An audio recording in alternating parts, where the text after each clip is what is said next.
Take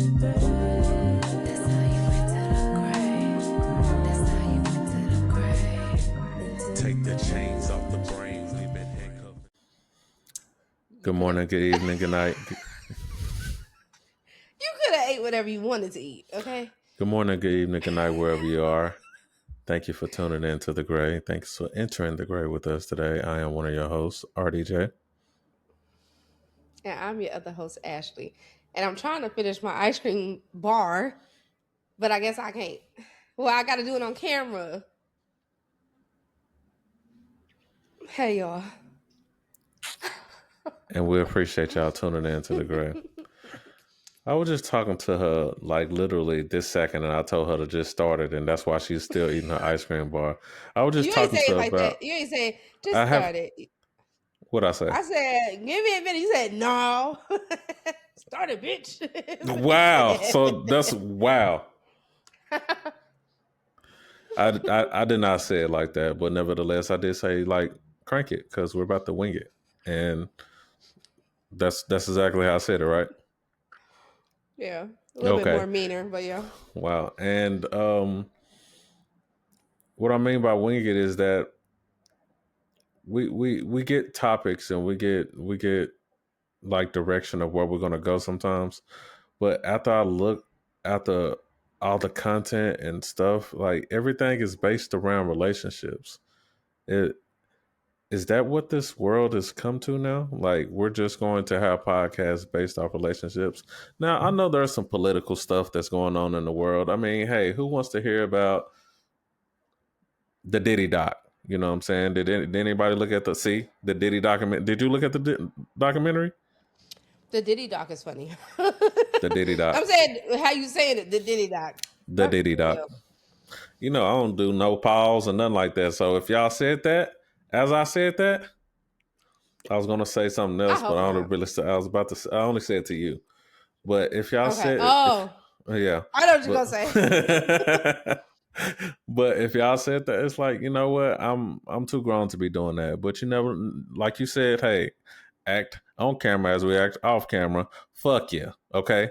Because ain't no way that everybody just out here saying, oh, pause this, pause that, pause that. Pause it for what?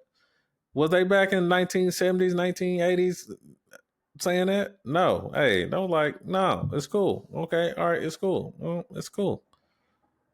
I did hear a song though that was like in the 2000s where dude said pause. It was so funny. Really? It was Wayne. Really? Yeah, it was a Wayne song. I just need like 3 seconds. I want to finish it because I like to really suck on this. Anyway, just give me a second. You said what you said. So it's more so like why are we in the land of pause? Why are we here? I know I know that was an up north thing. Yes, we can't hear you doing that particular action. why are we saying that? And everything is so critical. The climate of our life now is just so critical. Everything that you do, even her eating a popsicle right now, is looked at as in like, oh, well, you can't do that on cam. She can do whatever she wants to. She grown as fuck. This is her show. She created this for us. I created this for us. We created this for y'all. You feel me?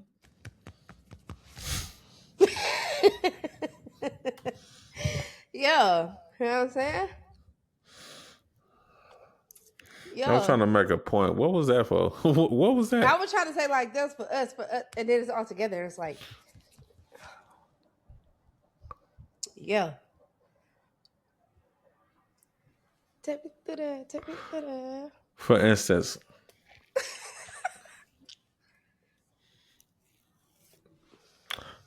my homeboy is going through relationship problems and things to that degree, and it probably stemmed from one thing, but the fact is that there were so many little things that build up to where it is now that they don't know how to tackle all the problems at once, because all of them need to be solved at once in order to continue the relationship.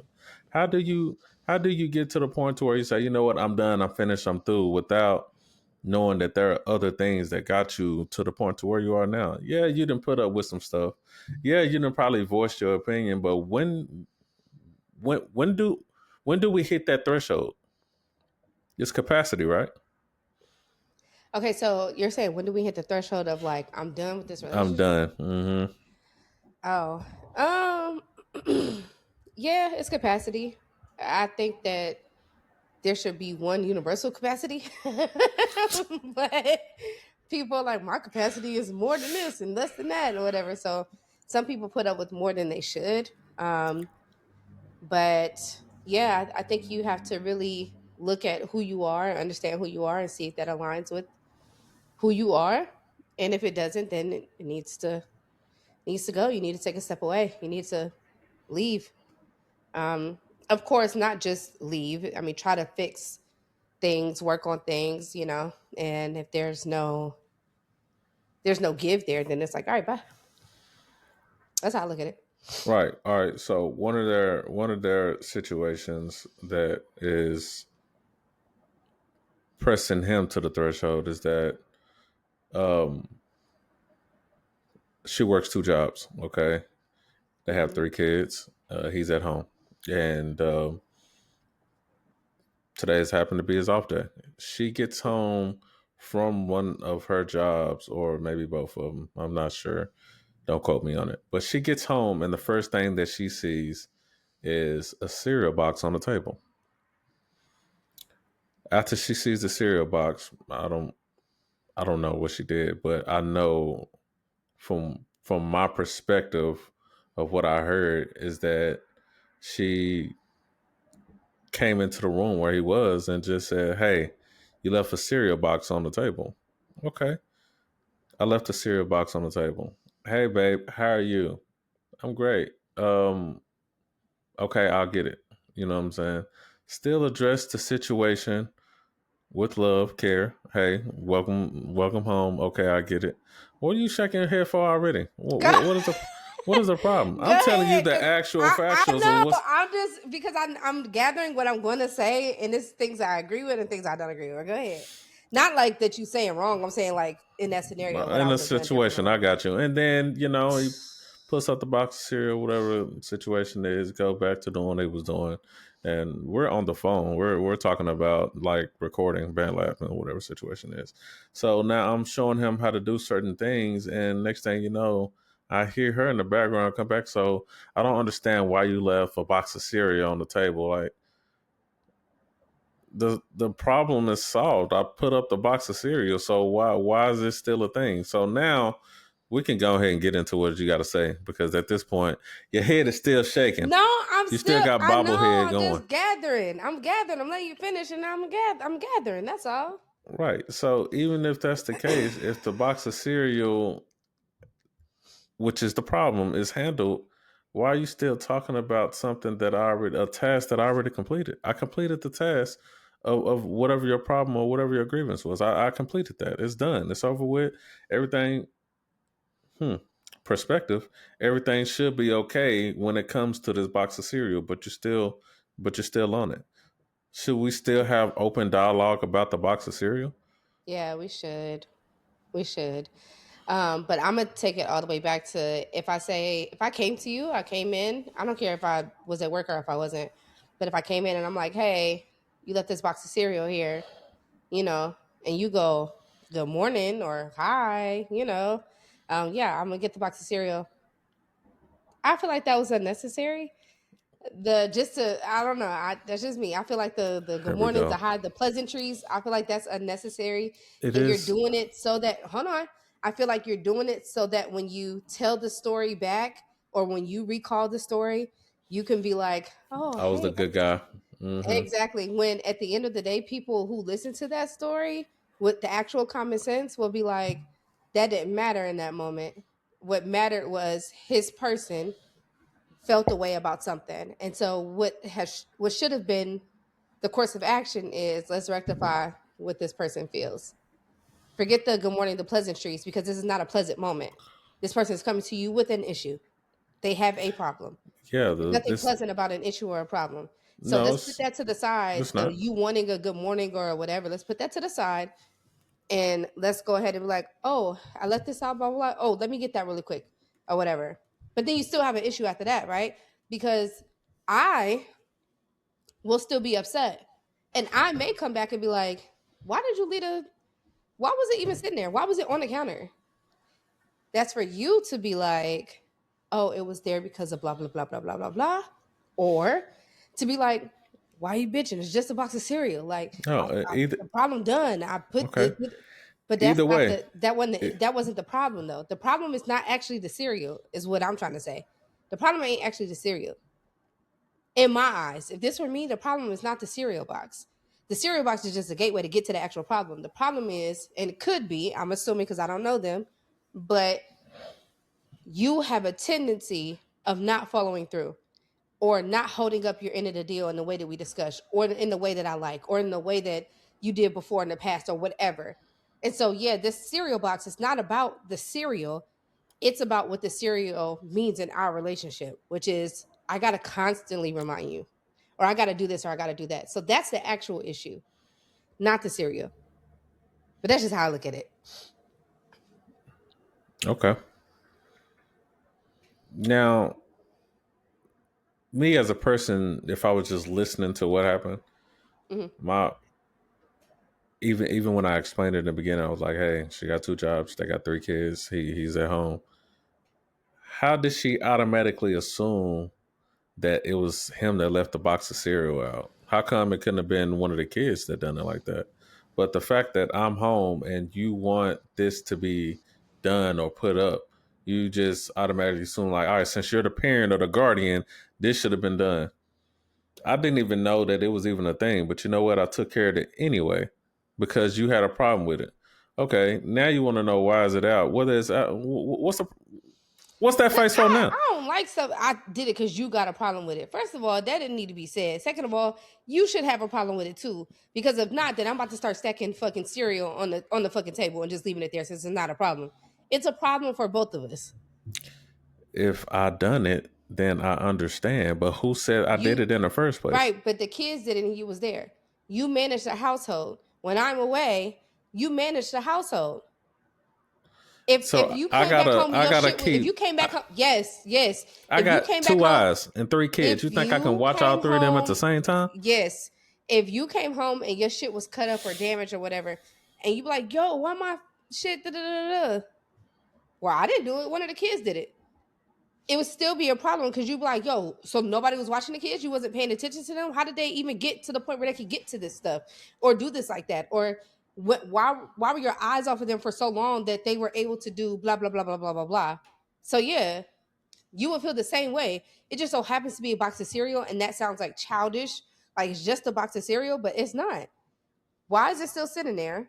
And maybe that wasn't the only thing. Maybe it was like she saw the box of cereal, she saw something else. But maybe the box of cereal and the kids were not dressed appropriately, or they hadn't had a bath yet, or whatever. Like, it's probably other things.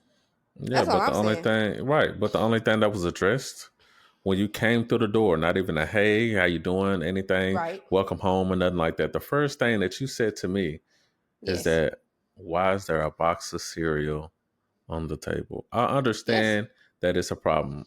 I understand that I, as the guardian, probably should be watching to see what's going on around the house to make sure they don't get in stuff or do things they shouldn't be doing. I'm aware of that as well. Okay, but so as your partner, could you not address, hey, honey, I'm home? No, because I was greeted with an issue. You didn't greet me with a honey, I'm home.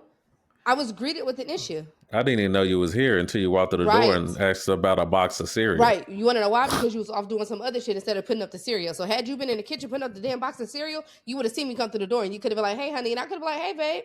Hey, them dishes clean, all right? Huh? Them dishes clean, all right? Who cares? The cereal's still sitting on the table. You want a pat on the back for all the other shit that you were supposed to do? I'm talking about this thing that's not done. Do that thing. You're capable of doing the same thing, though, right? Who cares? I care because you're making a complaint about something that you can do and then address me about. Because you say what you say, address the problem. The problem is the problem. I am addressing the problem. Right. The problem is not my arms don't work. I can't pick up a cereal box. The problem is that I came home or walked into this room or whatever, and I see this issue right here. Then your problem is it's just a cereal box, and you didn't even greet me. How am I supposed to greet you? If it's a partnership, you're supposed to create. If you know that I'm coming into this environment, then make it welcoming when I get there. That's what you do. And then when I get there, you set the tone for what the environment should be. But what happened is that I put it up. I only said hey to you. Okay, I'll fix it. Put it up. After I put it up, it's still a problem that you want to come and address. Okay, all right, you still want to talk about it. I fixed it when you very well could have fixed it, because let's fix the problem first, right? After we fix the problem. So the box of cereal isn't the problem, because what you're coming in the house being greeted to isn't the problem. That's what you're saying. I'm coming to the house being greeted with the fact that there is something undone in the house. You're not being greeted to it. You're just I am. That's the first thing that I seen. Yeah, that's a greeting. As soon as I open up the door, it's like, hi, I'm fucking sitting here undone. And then you want me to come to you and say, hi, even though you didn't give me what I wanted. How did I know that you wanted that?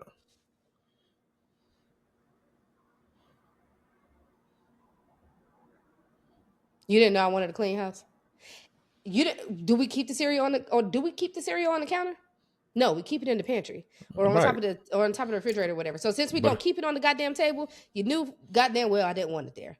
Right. And if you didn't know that that it was a problem, you should have said that. When I said, why the cereal on there? You should have turned around and said, why is that a problem? But you didn't say that. You said, I'm gonna get it. No. You said, hey honey, I'm gonna go get it. And then you put the cereal box up, and then you're like, you still want to talk about that cereal box? The cereal box is not the issue. The issue is that you haven't done X, Y, and Z. And it probably, because again, I'm not in this situation, but if I come home and you sleep, or you are doing something that's not productive and conducive to our life together, like, so that means like managing the house or managing the kids, then I'm going to be like, what the fuck are you doing? While you sit over here learning band lab, there's shit that needs to be done in the house. Get all the shit done first and then go play. So if that's her reasoning, I feel her. I get it. It's the same as when men come home and they're like, it ain't no food on the table. There ain't no this, ain't no that. The kids in it. You want to be greeted with what you want. I greet you first, though, before I start talking to you about my discrepancies of what's done and what's not done. I'm coming to you as my place. This is the place we both live at. This is the place of peace. This is where we both gather at to make sure like all the outside noise is blocked out and it's just me, you, and whatever kids we have. Now that I'm in this place, I'm not trying to come to you with sword shield trying to attack you too. I'm coming to you with like, hey, babe, you know what I'm saying? Had a long day at work, you know, you cooking anything, or should I order something, or should I get something? Not like, man, you ain't cook shit? Like, what the fuck going on in here? The way you say something also matters, whether it's the same problem, but you introducing it to the person a different way. If I come to you with love, with care, with compassion, I can receive that. Some people can, some people can't. I can't say that. But nevertheless, with me, that's how I receive it. But you come to me with some energy, I don't give a fuck about none of that shit. You put it up yourself. You got a problem, you fix it. Okay? Exactly. And so that right there is not intelligent at all. Because this person is clearly utilizing one of their emotions, whether it's a man or a woman. This person is coming to you upset. And instead of you, in your mind, initial thought thinking, damn, I don't want my person upset. Let me fix whatever is making them upset. And that was fixed. To your knowledge. But if they came back to you, then clearly it's not fixed. So instead of getting upset that they came back to you, it's your responsibility to be like, okay, hey, maybe my understanding of the issue isn't correct. I thought the issue was the cereal box. But because you came back after the cereal box is put up, it seems like it might be something else. Or maybe it's just something I'm missing. Like, talk to me. I'm here. What's up? Let's get to the bottom of it together. That's different than being like, that's your issue, your problem. You coming, I don't hear that shit. No. That's ridiculous. If this is the place of peace, then you should have made it peaceful when I walked in here. Right. You know what our peace looks like. We didn't buy this house. We didn't buy this apartment with fucking cereal boxes on the goddamn countertop. It was like, oh, we love this feng shui. No. So you know how the house should look. You know how we want it to look. We probably did. We didn't. So you know how the house should look. You know how we want it to look. So wait, do that. That wasn't your first reaction. Your first reaction was like, oh, okay. So since that's what we're doing, I'm going to add more cereal boxes to the table. Oh, okay. If that's what you want to do. That wasn't my first reaction. My first reaction was to come to you. I said, when you was like, how do I know it was a problem? Well, if it ain't a problem, if it wasn't a problem, then I said, do we keep it on the counters? We don't keep cereal on the counter. We keep it in the pantry or on top of the refrigerator or whatever the hell. But if it ain't a problem, then we might as well just put all the cereal on the counters on the table from now on. We're just gonna I'm gonna go buy some cereal right now. I'm gonna come back with fucking 40 boxes of cereal and I'm gonna leave them bitches on the table. That's what I'm gonna do. So it's not a problem. Chat. Is that emotional intelligence or no? No, because I just got right. That's so, not. but why would you do that then? I wouldn't. I said that in response to you saying, "How do I know it's a problem?" And I just stared at you for a while, like, "Motherfucker, you know it's a problem." And so I came up with a silly ass answer to a silly ass question. How do I know it's a problem? That's a response. That's a stupid response. That's your response. That's what you just said. You was gonna buy cereals to put it on the counter. I'm going to buy 40 more boxes. Yeah. What? We ain't got no counter space for that. Well, we about to make something since this is what you like. But you know what I'm saying? That's me being petty, and that was me. Yeah, that was me answering your question, which I thought you was being petty asking a question like that. I didn't think that was a serious question. No, I wasn't being petty. So you seriously would say like you didn't know that cereal boxes on the table was a problem? It didn't say cereal boxes. I didn't know the cereal box. It doesn't matter. Yeah, being on the table and not in its proper place, you didn't know that was a problem. Who knows? It's about to be used, or maybe my son or my daughter is about to get some cereal. Maybe they left it out. But you know what? You said it was a problem. You said it was a problem when you walked through. I went to address your problem. The cereal box being on the table, regardless of what could happen, what didn't happen, the cereal box being on the table, should it be there? Yes or no? No. Okay, that's that. That's literally all I'm saying to you. Okay, right. So if it shouldn't be there. Now, that when I came to you about it, that's where you say, I didn't know it was... Hold on. Let me call the kids. Justice, Michael, Jada, whatever. Get on in here. Why was that cereal box on the blah, blah, blah, blah, blah? Go put that cereal box up. Hey, babe, come here. Mwah. You know what I'm saying? How was your day? You good? Blah, blah, blah. I'm on the phone real quick. I'm about to... or hey, because my motherfucker is more important. Hey, I'm gonna call you back. Dude, babe, what's up? Blah, blah, blah, blah, blah, blah, blah. Now that's a different outcome. Now we diffused it. We getting to the end of it. We understand it with the kids or whatever. But other than that, everything else is wrong. She said, my motherfucker is more important. So, hey, bro, I'm gonna call you back. I was about to say my bitch is more important, but I'm like, I don't want to. Oh, either way, like, bitch, damn, like, my motherfucker more important. So let me hang up. You know what I'm saying? Crazy work. I'm just saying. I Nevertheless, I'm not mad at that. Right, like my person is more important, but yeah, she didn't say excuse me or anything. Hey, why is there a cereal box on the? Yes, it's y'all house. Okay. Right. So this got to do with me and you. That's your fault for being on the phone while shit was undone in the house, not mine. So if you wanted a peaceful environment, you have to curate that too. It's not just up to me to walk in and make it peaceful and come to you with a sandwich method every goddamn time I got a problem. Hey, I love you, but this is wrong. But it's okay. I'm not doing that. Okay, hey, okay. This is a problem. This is an issue. With that in mind, being that you work 2 jobs, you probably start your day at 7. You probably get off at 10 at night. I'm always going to be home before you. I'm always going to leave before you as well because I work and I got to drop the kids off. Every time you come home and you see something that you don't like, it's going to be a problem. You're aware of that, right? Oh, the bed is not made up. Oh, the toilet seat is up. Oh, the trash is not taken out. But you're steady stacking stuff on the trash. But you the one that let the toilet seat up so you can throw the baby's whatever in the trash, the Kleenex or something like that. You was the last person out of the bed. Why didn't you make up the bed? Like, these are things that you could have fixed before it even got to me. I left before you. You're the last one out the bed. Yeah, you said I work from 7 a.m. to 10 p.m., correct? As the woman, yes. Right.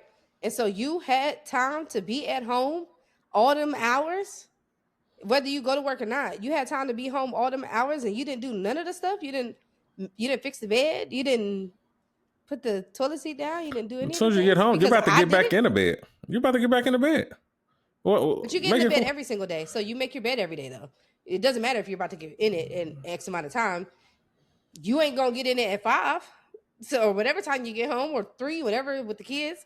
You're not going to get in it then. So if you see it like that, if it's a partnership and you know that I work from 7 a.m. to 10 p.m., make the fucking bed. But that's why I said, well, I didn't say it yet, but this is why I'm saying parameters need to be established when you're in a relationship with that's things that sense. No, some things are common sense would have been to make the bed after you got out the bed. That's common sense. No. That's what you do. What? So when you get out, I have a partner. I work from 7 a.m. to 10 p.m. I'm just giving day. But my grandma used to do that. So, and I get it. Working all fucking day, all day. And you home during X amount of hours. There's no way the things should not be taken care of. Yes, I did not make the bed. I get it. When I get home at 10, I don't just come in the door, close the door, and I fall asleep instantly. I still got to take a shower. I probably got to wash my clothes. I got to set out my clothes for the next day. I got to actually get into the mode of going to sleep. So I'm probably not even getting in motherfucking bed until about midnight. Okay? Now this is different. Now it's different. It's not. It's what's really happening, because you're saying 7 to 10, like 10 p.m. just means something. So now it's like between 10 and midnight, I'm going to sleep. I got to get up in the morning to get ready to go to work. So now I'm up at like 5 something. So between 10 and 5 is the only time that I actually between midnight and 5 or whatever, is the only time that I get to actually sleep. And you're telling me with limited sleep I have, with all the work that I'm doing, with everything that I'm doing out of the house, working 2 jobs, you're telling me that you can't make the bed or put down the toilet seat and understand that that's your part in this partnership? That's your role in this partnership? That should be common sense. Okay. Keep that mindset of common sense, because at the same time, I'm still working long hours as well. Just because I get up an hour and a half before you, I'm still doing things. Like I said, I got to take the kids to school. I got to take the other one to daycare. I got to go to work. I got to deal with people all day. I'm only getting home an hour and a half before you, and you expect all these things to get done. I'm still taking care of the kids. How is it possible that you getting home an hour and a half before me? You probably, I would go to work from maybe 7 to 5. I probably gotta go get the kid from school. I gotta get the other kid from daycare. I still gotta go grocery shopping. I gotta make sure they eat. Then when I do get home, I gotta make sure they bath. I gotta make sure they got their clothes out, homework, doing it. I still have responsibilities as a parent. I still got responsibilities, and I'm not even taking care of things that I gotta do for myself. This is for my kids. This is for our household. This is for the home. So I'm getting punished for 1 or 2 things that I didn't do, which, hey, you know what? I didn't do it. My bad. I was doing this. I was doing that. I'm still doing other things, but you're still a parent as well. I'm taking care of the kids at this point. You're just going to work, coming home, going to sleep, waking back up to go to work. Everything that has something to do with the kids, I'll take care of. There was a time when you wasn't working. Okay. I was still, there was a time that you wouldn't, but you don't hear me come home complaining about, why food isn't made? Why this trash ain't taken out? I'm not doing that stuff. I'm coming. Well, we don't know that, but I'm just saying in general, since we're talking hypothetical, I'm still going to take out the trash because it's the manly thing to do, as they proclaim, because it's always some type of gender roles when it comes to some household chores. I'm still going to walk the dog, or I'm going to do the things that you don't do, because that's what a partnership is. The things that you don't do, I got to pick up that slack, and vice versa. Oh, now look at you. Look at you. What is that? What is that now? What's the problem now? I just said that's literally what I just said. The thing you just said, the things that you don't do, I got to pick up the slack. So if I'm gone all that time, why would you not be like, oh, you know what? It's a partnership. She's not able to make the bed. I'll make the bed. Instead of bringing it up to her as a problem that she ain't making the bed, or oh, she lit the toilet seat up. I could put the toilet I didn't seat bring it down. up a problem. I didn't bring it up as a problem. You brought it up a problem as you got home because I've been here all day. I should have done it. You should have. You just said it yourself. You should have. Where I lack, you pick up the slack. That's a partnership. Right. So you should have done it. But common sense, that's why I brought this right back around. Common sense, when you get out the bed, you make up your bed. That is the first thing you do when you get out of bed. Do I you have got to time brush to your make the teeth and bed? wash them. No. But when No, you you get home, do. You choose not to have time. What you mean? You wake up when earlier. okay, so I'm complaining about the bed. I'm confused. When I get home from work, are you awake or are you asleep? I'm awake. Oh, you're not in the bed? No, I'm not in the bed. Okay, so you can make the bed. You got time to make the bed. If you know that if you know that me working the bed. Right. Okay, so if you can, then do it. If you know that, hey, this will make my partner feel so happy for her working all the long ass hours that for me to just take the fucking blanket, pull it up a bit, and tuck the fucking pillows on top of it, 4 seconds of my fucking life would make her happy. Let me go ahead and do that for her. I'm sorry, love. I know I had your slippers waiting for you at the door. I took your shoes off. I took your bags off. I got your hot bath on, and I also made you food. No, it does matter because when I don't do it, wait. I said I know you didn't ask for it. I just done it. Right. So just do the shit that I asked for. When people see, because listen, I'm gonna be honest. I'm gonna be real. I've been in a situation where somebody will give me all of this other shit outside of the shit that I'm actually asking for. But okay, so like, I do this, I do that, I do this. I don't give a fuck about none of that shit when it comes to this. Because I said what I wanted. Now, don't get me wrong. When I say I don't give a fuck, that doesn't mean that I don't want those things, because I do. But I'm saying, listen to me. Listen. I'm listening. I'll definitely listen. I am saying that's going to mean nothing to me because you're not doing the simple thing that I asked. I literally asked to make the bed. You done made me goddamn souffle. You done motherfucking tickled me when I walked through the door. You go to the grocery store and whatever, meet me home with the grocery. Like, you do all of this shit that I'm not asking for, which is great, yes. But all I want you to do is just make the fucking bed. And then when we get into a situation where it's an argument, it's well, I do this and I do that and I do that and I do that. Yeah, it's tit for tat. Great. No, I mean, yeah, but like, so it's like, oh, I do this for you and I do that for you, but I guess that means nothing because because I asked you for this one fucking thing, and all you had to do was say, I can't do that.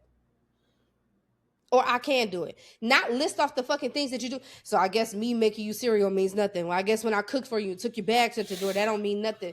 Like, come on now, use common sense. Or no, don't use common sense. Use intelligence. That is common sense. Intelligence is one thing, but common sense is another thing. Because at the end of the day, guess what? Since you are asking for me to do these things, the things that I already do, I'm gonna stop doing them because you didn't ask me to do them.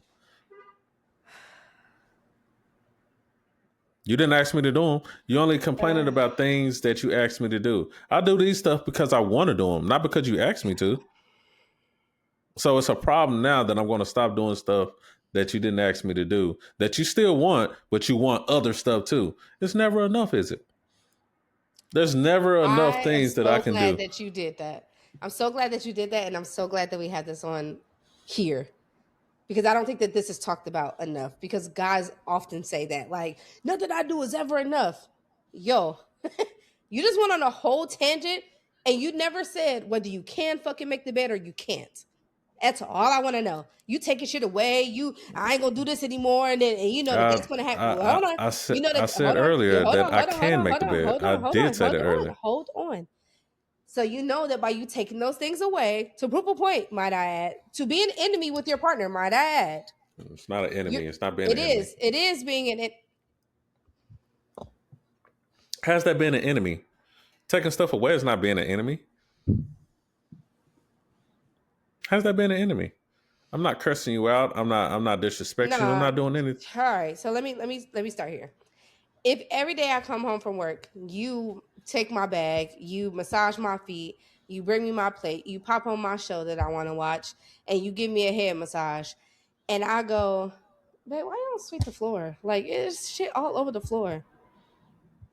You are going to look at it and be like, well, I mean, I could sweep the floor. I mean, but I guess none of this meant anything. I mean, I rubbed your head, I massaged your feet, I did all this, but it means nothing because you want the floor swept.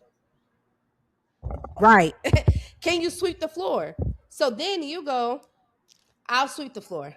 So now I'm thinking, great, he's going to sweep the floor. But then when I come home, you're not going to take my bags. You're not going to massage me. You're not going to do any of those things. And you're doing them to teach me a lesson or to whatever the fucking reason you're doing it. It's not to be my partner and my helper. It is to be an enemy. It's to be my opposition in my own home, where there's supposed to be peace. So now, as you want to show me something, I'm just gonna stop doing this because that don't mean nothing because you want this bed man. So I guess all this stuff. No, that's not what I'm saying. I appreciate those things and I like those things. That's exactly what you said. You know, I like them. You know, I want them. You know, I appreciate them, and I do. But what I'm saying is that I want you to sweep the floor.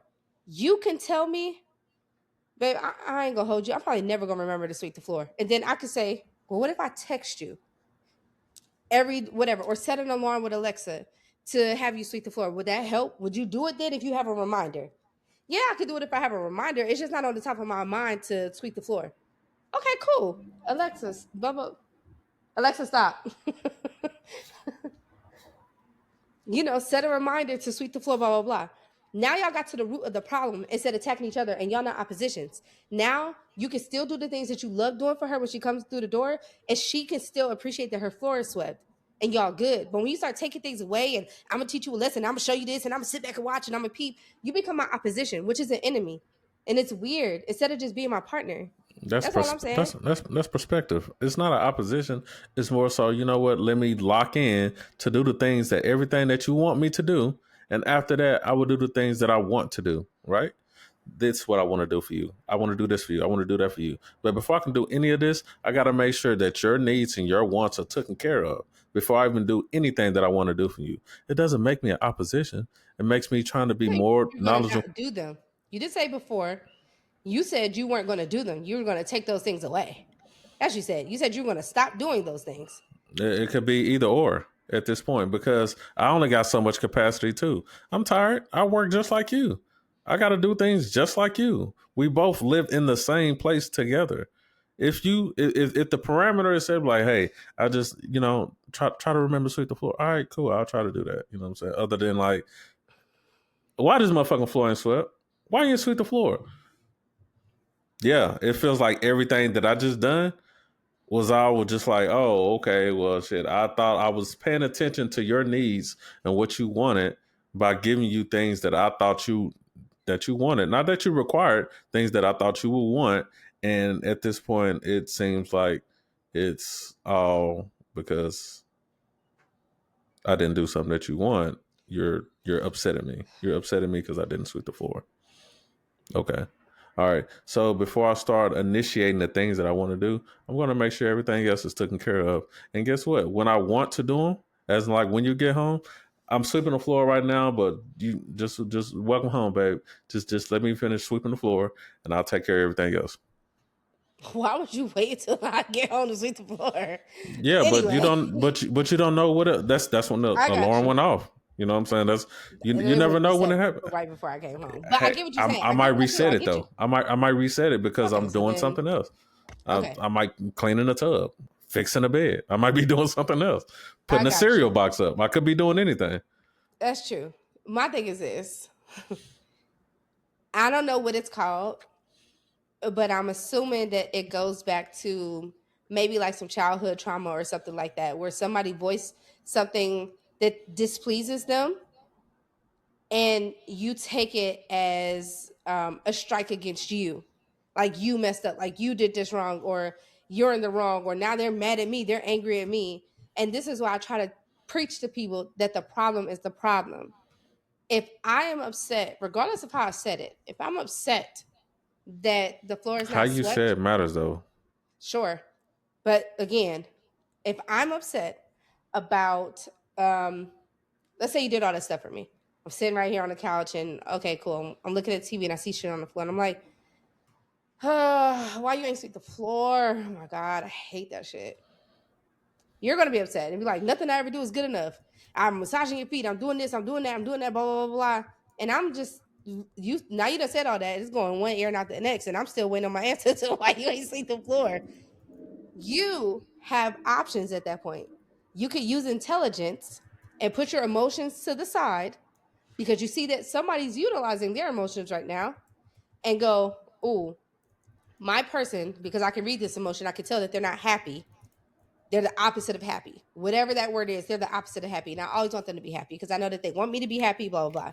So let me figure out what I got to do in order to make sure that that person is happy. Okay? Mm-hmm. You focus on that. Oh, babe, listen, I didn't have time to do it today, blah, blah, blah, or it totally slipped my mind, or I forgot. My baby, listen, after I get finished rubbing your feet, give me a little kiss on the forehead. After I get finished rubbing your feet, I'm gonna go ahead and sweep the floor. You go to bed. I'll be right up there in a second, okay? And we could talk about it. Like I said, the other scenario, like, let's set an alarm. Let's this or that. I could text you, blah, blah. It can become a cute little thing. It can become a game, blah, blah. But now the problem is solved. It's fixed. Y'all have a way to communicate. There's still love there. That person you didn't take me being upset personally. You let me have my emotion by myself, which is great. You have emotional intelligence. You're actually using your intelligence. You're using your noodle. And I love that. And now we're good. But if it's the opposite and it's what you just described, well, that's a home full of chaos. Because whenever I feel a way, you're going to match that. Whenever you feel a way, I match that. And I think that's stupid. I think it's immature. I think it's stupid. I think that's where most problems stem from, because people can't step out of their feelings and emotions and just go for what is actually happening. My person is upset because of this. Okay. Let me make sure my person's okay. After that, after we put out the fire, my person's good. Let's go ahead and fix the whatever. You know what I'm saying? I want to bring you down. I don't want you on 10. I got you. I can agree with most of the things I saw you that investigating something. What you investigate? Nah, I would just diving deeper into what you said in the beginning of you making your statement, as far as like you don't know if there's a word for people having negative or bad childhood experiences and it grows up into adulthood. I would just I don't know what that's. I mean, I think it would be different for each person. Like, what happened in your childhood? Like, maybe you were never listened to, or maybe you always got in trouble, or maybe you, whatever. Like, I think it's probably something different for each person. So I ain't about to sit up here and diagnose people, but I think that stems from something that you carried from your childhood, and you constantly live that way instead of just going, oh, hey, this person's upset. I don't want them to be upset. If I see a person crying on the side of the road, I'm not gonna be like, "Why the fuck you crying?" Like, I'm gonna be like, "Oh, hey, are you okay? Can I help you?" Or you'll keep driving. Yeah, but because you're saying it's not. No, I know, but I'm saying if I see somebody in distress or hurt or whatever, when I go up to them, I don't be like, "Man, what's wrong?" I go, oh my God, are you okay? I just saw what happened. Are you good?" They don't do that in relationships. People don't do that. If they see their person upset, they only do it if the person is upset about something that has nothing to do with them. So let's just say I walked into the house and I'm upset and I'm like, Stacy pissed me the fuck off. Oh, babe, come here. Whoa, whoa, whoa. But because my anger is directed towards you, you can't step out of that. The same way that you would comfort me because Stacy's pissing me off and I came into the house with that energy and you want to help me and you talk to me about all the things and getting rid of that energy and yada, yada, yada. Use that same mindset and mentality when you're the problem. When you're the one that caused it, when you're the one that fucked up. But you can't do that. You can't step outside of that because you automatically feel attacked. Instead of looking at it as like, damn, this person's upset. I know that they want me to, I know that I need to grow, or this is a growing point for us in our relationship or whatever, or damn, we did have the talks, we did set the alarms. This is a point where I actually just got to man up or woman up and be like, I fucked up. Yeah, but that's both ways. Wrong. I'm sorry. You know what I'm saying? That's both ways. Don't do that. No, they don't. But I do agree with that. The thing is that it's both ways. If you know off top that you're upset and you're going into whatever situation that you're going into in the house with that energy, you have to realize that you're not sure what status or what mindset your partner is in to receive what you're saying right now. That could be the same way. So you're coming to me upset and I'm upset. Guess what? It's going to be conflict because at this point, your problem probably ain't got nothing to do with me, or it does have something to do with me. And you're you're pressing that onto me, not knowing if I have a problem with something that you done or with something else, and we're both clashing. That's not being a That's partnership. immature though. It is Because immature, and there's no I'm not saying that it's not. but I'm saying that it shouldn't happen that way. If I come into the house and I'm upset, you could come in and, or since I'm greeting you with that, you could tell me, I hear you out and I really want to fix that. I don't have the mental space because I'm pissed about blah blah blah blah blah blah blah blah. And Now y'all can go, I don't know, whoever's the maddest or whatever, y'all figure it out. Like, all right, ladies first or guys on Wednesdays or whatever. I don't know what the fuck you want to say, but y'all guys can on Wednesday figure is it crazy. out. You know what I'm saying? Y'all figure out who's gonna go first or how severe something is, blah blah. And then, all right, boom, let's get to the root of yours. Even if it got something to do with me, I need to put my shit on the back burner because somebody's gonna have to put their shit on the back for a second so we can figure this out. And as long as the fixing the problem is the goal, y'all should be able to figure it out fast. You know what I'm saying? So okay, cool. At least to diffuse the situation before y'all come up with strategies. So now, all right, cool. Well, you go first. Okay, boom. You chewing it to me, blah, blah, blah. I get it. And you're not in the space to hear it. But at the end of the day, like, life is going to go on, whether you upset, happy, mad, Right. sad, or whatever. So while you're What mad, you're upset, what you're or whatever, saying do it. You can still have a conversation. what you're saying happens in a perfect world or a perfect relationship, It's because not. that's It's not in a perfect world or a perfect relationship. I've done it. And I haven't been in a perfect relationship. I've done it. The problem is when you continuously put yourself on the back burner. Like it's always the other person's go. It's always you. All right, go ahead. You go first. Then it becomes an issue when it's unbalanced. right. But that's what I'm saying. There need to be parameters. None of this is set. People go into like whatever relationship or household duties or chores, which is like, oh, I'm gonna take care of this because it needs to get done, or I'm gonna do this because it needs to get done. Oh, I didn't do that today, or I didn't do that. And next thing you know, these little nicks and things that don't get done are being marked as ammunition for the next person. And then the keeps in mark until it stacks up, until everything that you're doing is a fucking problem. It's like, dang, why you didn't say something at that point in time to deal with the problem when the problem was a problem? Now, I don't know how long or how many things that you got to say about what we've been dealing with or what we've been going through, but now we got to address them all. But you know what? I had a problem with this stuff too. I had a problem with that stuff too. I didn't say anything. So now, oh, since I didn't say anything, what gives you the right to say something now? Because we just dealt with the problem. It was just dealt with. But since we're bringing up stuff, when is it the right time for me to bring up something? When do my grievances get heard? After we hear all yours and then we fix all yours? Oh, okay, now let's hear all mine. Oh, it's a problem now. Now I have something to say. It's a problem. Oh, it's not my time? Okay, we'll wait till Wednesdays because that's when Wednesdays are for men. I'll see you then. The fuck? So what are you talking about? Make that make sense. I agree with everything that you said, but again, I'm thinking of two people who are intelligent. I understand that. So I understand that. And it's not perfect, but two people who are intelligent will say, "Hey, it's tough though." But it's not really.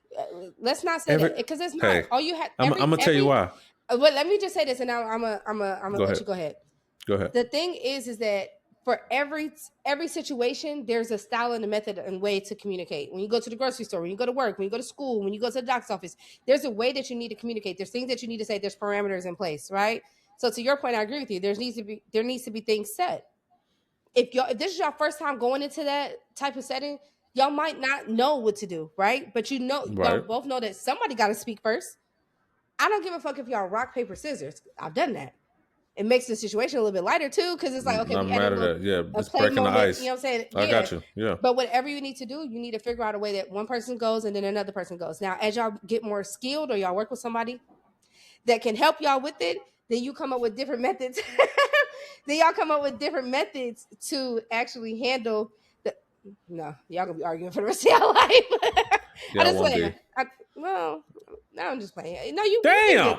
You give good advice. I think together we give excellent advice. But I mean, that's possible. I would just say, I'm about to let you go. I promise. I'm about to let you go. No, go ahead. I would just listening. say that y'all need to have a structure in the way that y'all talk. Okay, so it could be like communication needs structure. I agree. And it looks different for each person, right? So it could be like each relationship. Yes, yeah. Thank you. Hey, let's go ahead and state what our issues is. And then after we state what it is, then we decide rock, paper, scissors, who goes next. And then we talk about blah, blah, blah. And then I talk about mine. And if we don't have the time to talk about both of them in that day, then we don't talk about them at all or something. You know what I'm saying? Like, it just depends. Or, hey, we need to schedule this. Or, all right, you know what? We got the 10-second tidy. You got 10 seconds to get out as much as you can about your issue. I got 10 seconds to get mine out. And then we always hug and sit down and hold each other's hands. And then we talk. Like, y'all have to come up with something that works best for y'all. And if y'all can't come up with anything, you probably making puzzle pieces fit together that shouldn't be together. If they not, oh, you idiot. If they not, you know what I'm saying? Then it's probably time to call it quits. You know what I mean? Like, that's probably just not your person. Yeah, it's the unfortunate truth, but it's the truth. It's fortunate. And it's probably, it's not even unfortunate. Yeah, you're right. No, you're right. You're right. It's probably not unfortunate. It's probably fortunate because you actually realize, like, hey, this is not my person. Yeah, you know? And that's okay. It's okay. It's okay. Yeah. I know a lot of people. No, you good. I forgot what I was gonna say. A lot of people. That's what I'm saying. Damn. My bad. But a lot of people get this whole, like, you know what I'm saying, history, and we've been doing it this amount of time, and we got this amount of kids, and like, we got to make it work. You ain't got to do shit. This is your one and only life. One and only. You got one shot. One shot. And now you learn, right? So instead of being upset that this didn't work out and that didn't work out like that, like in the moment, give yourself 10 minutes to process, but you got to move forward, right? Give yourself the grace. But that's all I was saying. Sometimes you need to step back from it. No. I'm talking about once you leave the relationship. Once you're done and you're fully done with the relationship, I'm saying give yourself. Problem? No, I'm saying after you're done with the relationship, all right, we done. All right, cool, click. Give yourself 10 minutes to be like, let me process this. Let me cry. People process whatever different though. That's fine. And I'm not talking about, but I'm talking about when you're done. When you're in a relationship, I ain't trying to hear all that shit. But when you're out of it, take that little 10 minutes and then keep moving forward. You know what I'm saying? How you putting, there's a lot to unpack. How can you say that without realizing what type of partner you have? If your partner needs that time and space, and you don't feel like time and space is actually what's appropriate in an adult or conducive to you, then you need to leave, because clearly that person doesn't have any. They're not at the level of adulthood they should be at. It's process. Everybody process different. What you process is different than what I process. There are a lot of things that we agree on. There are a lot of things that we disagree on. Everything that you just said about, you know what I'm saying, a rock, paper, scissors, you go first, take 10 seconds, I'll go. Everything that you just said, I agree with that wholeheartedly. I think if there were more methods that people use to come to like come to a Jesus moment with their partner, then I think it would be a more happy couples than unhappy. You gotta like them, and you gotta like the relationship. God, you gotta only be about your person. Most times in situations where there's things like this, what I have experienced is that they keep in contact with old flings. They still are connected to them on social media. They're around them. Their people are around them. So they're even though they're not talking to that person, or they're not sleeping with them, or I didn't go, because they have all of that still connected to them, those strings are still connected to them, they're not fully here with you. And if they were fully here with you and they like you, then they be like, oh, I like this. Okay, I like this. I want this to be great. Then you could come to those moments. But most people don't do that. Not in this day and age. Most people don't do that. So if they don't do that, then they lack the intelligence in order to have the conversations that you're referring to. That's why I say in a perfect world or a perfect relationship, it will happen. But it's not perfect. I don't like that. I don't like that in a perfect world or a perfect relationship, because that seems far-fetched, because we all know that nothing is perfect. Close to perfect, so almost perfect, kind of perfect, whatever you want to call it. And intelligent, where there are two smart people in a relationship, it can happen. But if somebody's not as smart as one person, it won't happen. You're going to constantly run into issues. You need somebody that matches your intelligence level. If you feel like something that somebody's doing is stupid, then you probably need to leave that person, because if not, you're going to end up looking at them. You're going to lose respect for them anyway, because you're like, damn, you dumb as hell. Like, how do you not get that? That's common sense. How do you not understand that? Like, you're fucking dunce. You're a dummy. I see what you're saying, but You sound like my homeboy. I see what you're saying, but I the caveat, listen. I the, I, I get that. the caveat to that is that how do someone learn to develop that if they keep getting with people at their same level of intelligence? They're just going to keep clashing with people who's just not as smart as them when it comes to communicating on a relationship level, and it's always going to be a bad relationship. Versus getting someone who do has that intelligence, and they teach them to get there so they can understand. Like, hey, even though we might not even work, at least I brought you to a level where you can understand how to communicate with your partner. Hey, it happens. It happens. Don't look at it as in like people aren't. We develop our own experiences, right? You had your experiences, I had mine. But when you bring both of them experiences together, things that you experienced in your relationships or things that I experienced in my relationships, if we get into a relationship, it's not going to be the same because things that you expect that you got from your previous relationships are different from what I give or what I want to give in the relationships that I've been in. So now we have to make sure that they mesh. We got to make sure that we mesh. And if they don't, then hey, it's okay. Yeah, It's okay. my issue is the teaching part. Been guilty of it, right? So I will stay in something where I'm just saying for me. I No, won't no, say no, nothing against you. I'm no. saying I'm just hold on before you go complete ahead. that. What you mean being guilty? Oh, Of teaching you don't somebody. look I'm at the about to right. explain. No, I'm about to explain why. Okay, I'm listening. Go ahead. Because I think there's a difference in giving somebody knowledge, like giving them understanding or something, versus actually teaching them something. I have been a victim of teaching somebody something, right? And in those situations, it's like I'm spending all these uh, months, years, times, weeks, all of that to hopefully get you to here so that I can finally get the fucking thing that I wanted this whole time or whatever. But let's say that doesn't happen, which 10 times out of 10 it doesn't. In my experience, it hasn't happened. So now I'm wasting all of this time when I could have just went and found somebody who, if I talk to them and I just give them the knowledge to be like, oh no, A plus B equals C. I'm not having to teach them A is a letter, okay? And when you add that to B, if I say no, A plus B equals C, and they go, oh shit, it does. You're right. I never even looked at it that way. A plus B equals C. Cool. Now we're sharing knowledge and we're moving forward, blah, blah, blah. But if I have to actually teach you something, there's a lot that comes with teaching somebody. There's Mm-hmm. repetition in that. There's a lot of that's me signing up for a lot of disappointment, a lot of hurt. And don't let me not have a title. I, I am gonna want to kill myself. I don't know if I can say that on here, but I'm gonna want to kill myself every fucking day that I have to see your face or hear your Unalive name, herself.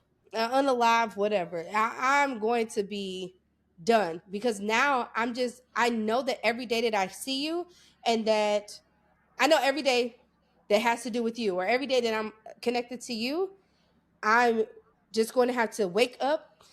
I'm going to be disappointed today. Oh, because this person still isn't here. No, this person still isn't at this level. You laughing, but I'm so serious.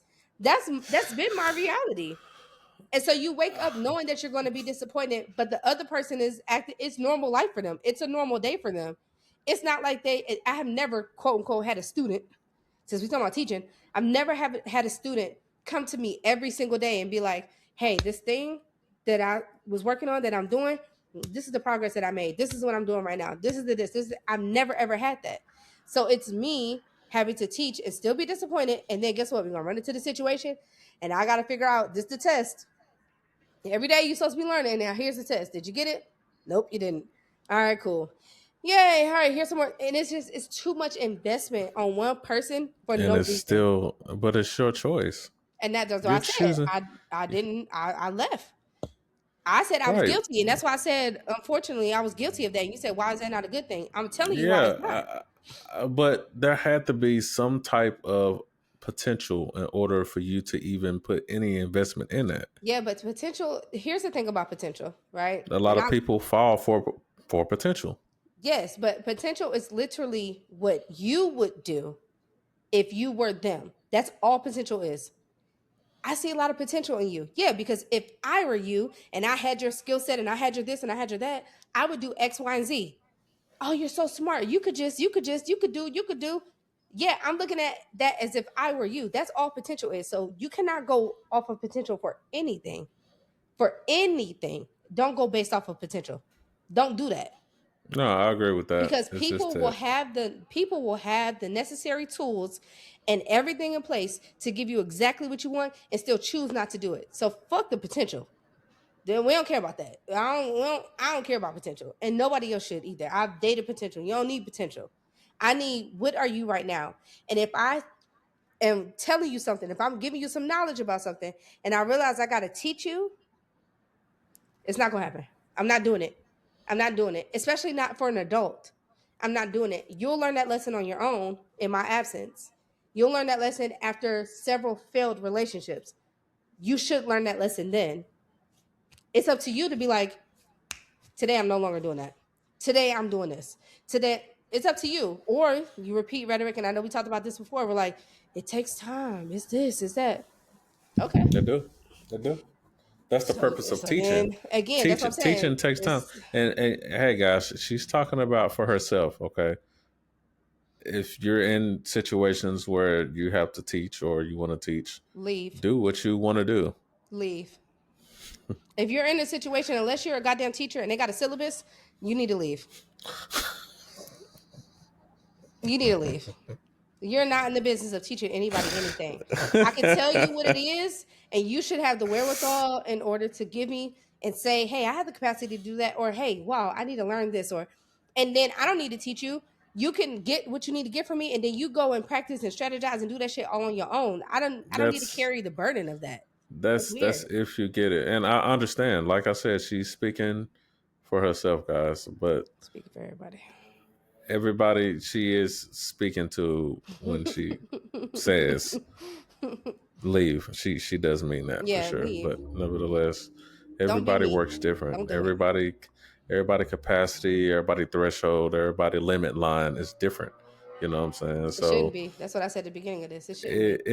It probably shouldn't be. But who said that the limit line that you're setting is the right one? Me. Right. So that's why what you think is the limit line isn't a say all be all. Everybody's different. I'm not God. I know. I'm just saying my opinion. But I'm saying I wish that it was that. I wish that when people realize, oh, this person can't give me what I need and what I want, or they're refusing to, or whatever, I need to leave. And then I'll go get with somebody who can do it. It's literally just that simple. But, right. Some people stay. It's unfortunate. Again, like I said a little bit ago, don't be like me. Leave. That's me being real. Leave. You'll save yourself a lot of heartache. Unless you want to wake up with heartache all the time. And if you're in a relationship, come back and comment on this years down the line or months down the line to be like, damn, girl, you was right.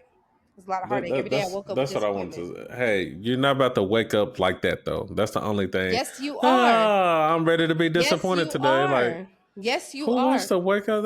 You're going to wake up to that. That's exactly what it is. That's only for people who are intelligent and actually don't just exist in the day. They actually live their actual life. There are people who wake up with intentions, and in every area. Okay, boom. For my kids, I'm gonna do this and then. All right, I'm about to still go be disappointed by this nigga. I'm about to still be disappointed by this guy. I'm about to still be disappointed by this girl. And blah, blah. That's just the reality. You state the reality. I'm not mad. I'm not mad at some of your ideas and your concepts, but I come to a realization, as I always do, you never fail to surprise me. You never fail to surprise me. It's like sometimes I'm like, do you even like people? I love people and I want the best for them. And I think the way that people get the best is undoing all of the fucking coddling bullshit. That coddling shit just gets you stuck. Just the wait and the faith and just the hope and the pray and just work at it. And you got all that shit keeps you stuck. That shit keeps you stuck. The people that are actually successful, the people that actually get the relationships, the car, the houses, the jobs, the lifestyles that they want are people who ignore all that bullshit and go out against that. And so that's what I want to help people with. I don't want people to be like me. I want people to be better than me. And so, yes, these are things that I do. And yes, these are things that I I'm believe. I'm just saying like certain mantras that you say to repeat, like, oh well, I'm looking at myself in the mirror today, I'm pathetic. Or you know what I'm saying, you know what? I'm ready to be disappointed today. It's like certain things that you say are so Real. aggressive. It's not aggressive. It's just the truth. It literally it's the truth. And the truth makes people uncomfortable. That's why it's a saying. The truth makes people uncomfortable, but guess what? You That don't either make you uncomfortable. So that's not the yes, it truth. does. The It makes truth me makes you it uncomfortable. yes. If I have to sit, and that's what I said in the last episode. If I have to sit up here and say that I'm pathetic because I'm with this guy, if I have to wake up every day and be like, I know I'm about to be disappointed because I'm not about to get what I want from this guy, even though he say he can give it to me, he's not making any steps towards it. Blah blah blah blah. If I know I have to say that, that makes me feel uncomfortable. That makes me feel less than. That makes me feel something.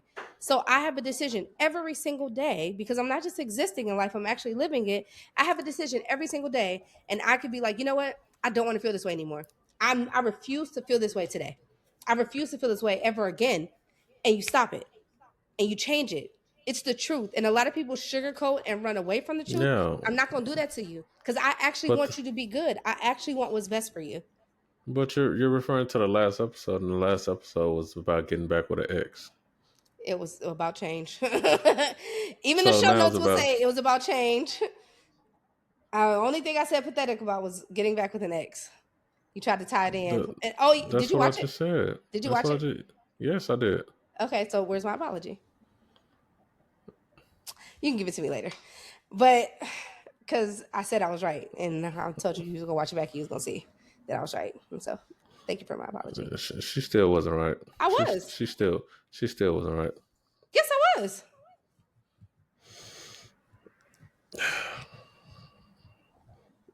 You wasn't, but okay. Okay. The truth again is the example.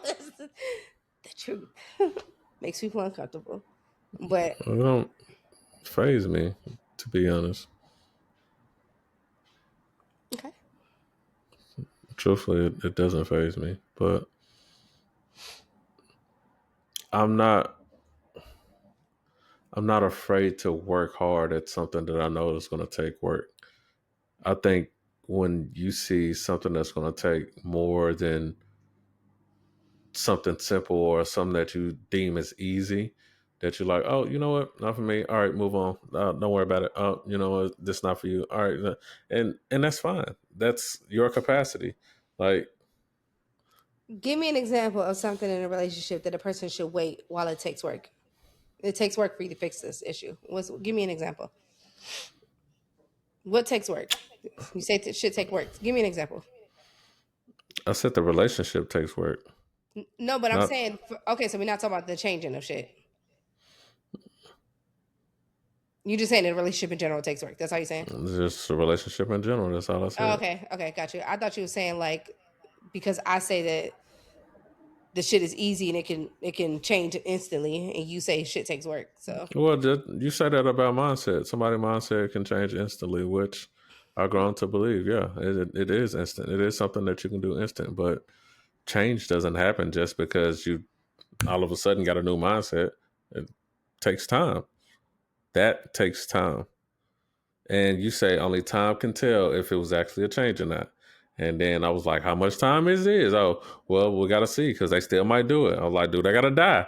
He was like, well, if they never done it while they died, then I guess they actually did change. So now I got to die in order to see if it was a change. That's crazy work. yeah, if you say that you will never smoke again, that means until death. So you never in the rest of your life should smoke again. Otherwise, Right. And that was a change. Otherwise, it wasn't a change. You just went X amount of days without doing it. So if you say I'm never going to cheat again, I'm never going to lie. I'm never going to be deceitful. I'm never going to do anything that you don't like behind your back ever again. Right. And then it doesn't count until you do it again. But if you never do it, if you do it again, if you do it again, right? Correct. Now you got to die without doing that thing again. Yes, you got to uphold it that long. But it was a change even until death. Is what I'm trying to get you to understand. And I didn't do this certain thing, huh? I said, yeah. I said you can acknowledge it after like 5 or something years, yeah, you could be like, oh wow. So there's a time on change. Yeah, I mean, it's longer than a day. You can't be like, you cheated on me yesterday and I found out all this horrible shit, and then today you like, well, I didn't do it today. I didn't. Okay. That doesn't mean that you changed. No, it doesn't. Change. I didn't cheat on you today. Yeah, but change. It was yesterday. Yeah, but change requires a lot. It requires a lot in order to change, and most people do not change. It's just time. It does require a lot, but if it does require a lot, it requires time. Right. Okay. That you change, not to make the change. If you don't want to cheat, you ain't got to be like, damn, I cheated yesterday, and I'm cheating tomorrow, and I'm gonna do it. Like, it don't take that. You just don't cheat, and then you uphold that. That's it. Mm-hmm. It don't take time to not do that no more. It don't take time to stop doing this. It don't take time. Just stop doing it. It's not that deep. My thing is, guys, is that if y'all having problems at home, set parameters, because doing the tit for tat thing, it never works out unless y'all actually have a mode or a method with the tit for tat to actually resolve all the problems, which is highly unlikely. So set parameters while you're at home, because if you don't, that cereal box will be the problem. That bed not being made will be a problem. Them dishes not clean will be a problem. And it's bigger than what the problem actually is, per Ash discussion in this episode. But I have a question. Okay. When someone apologizes or when they say they're sorry, is it okay for them to explain the reasons why they're not sorry? No, it don't make sense. Hey, I'm sorry, but I'm about to explain to you why I'm not sorry. I'm just saying, it's maybe saying not sorry just kind of debunks the reason for saying sorry, right. But more so kind of like giving you an explanation of why they felt the way they felt or the reason why they did what they did. And does that matter even if they apologize? Yeah, I think apology is just like your gateway into explaining. I don't think saying sorry, I don't think that's good enough. I think it needs to be like, oh, I'm sorry. I thought that when I was thinking, I'm sorry for, you feeling that way and me making you feel that way. What I meant by that was this, and what I did was this. From what I'm gathering, this and this and this was wrong. Is that how you see it too? Is that what you see? I want to make sure we're aligned here. Yes, no? Okay, cool. And then it's like, no, that you missed the point. That's not it. It was the fact that you walked through the door crip walking. And it's like, oh shit. Okay, well, I love the crip walk. I don't really want to stop crip walking. Now you got different issues. Or, oh shit, I was just joking around. I ain't know that would, whatever. So yeah, I don't need to do that. I just did it as one time, a little joke. Well, I'll stop it. Okay, cool. Yeah, but to answer your question, yes, I do think that there should be something that follows up with that apology. I'm sorry. Okay, good, as you should. What else are you giving me with that?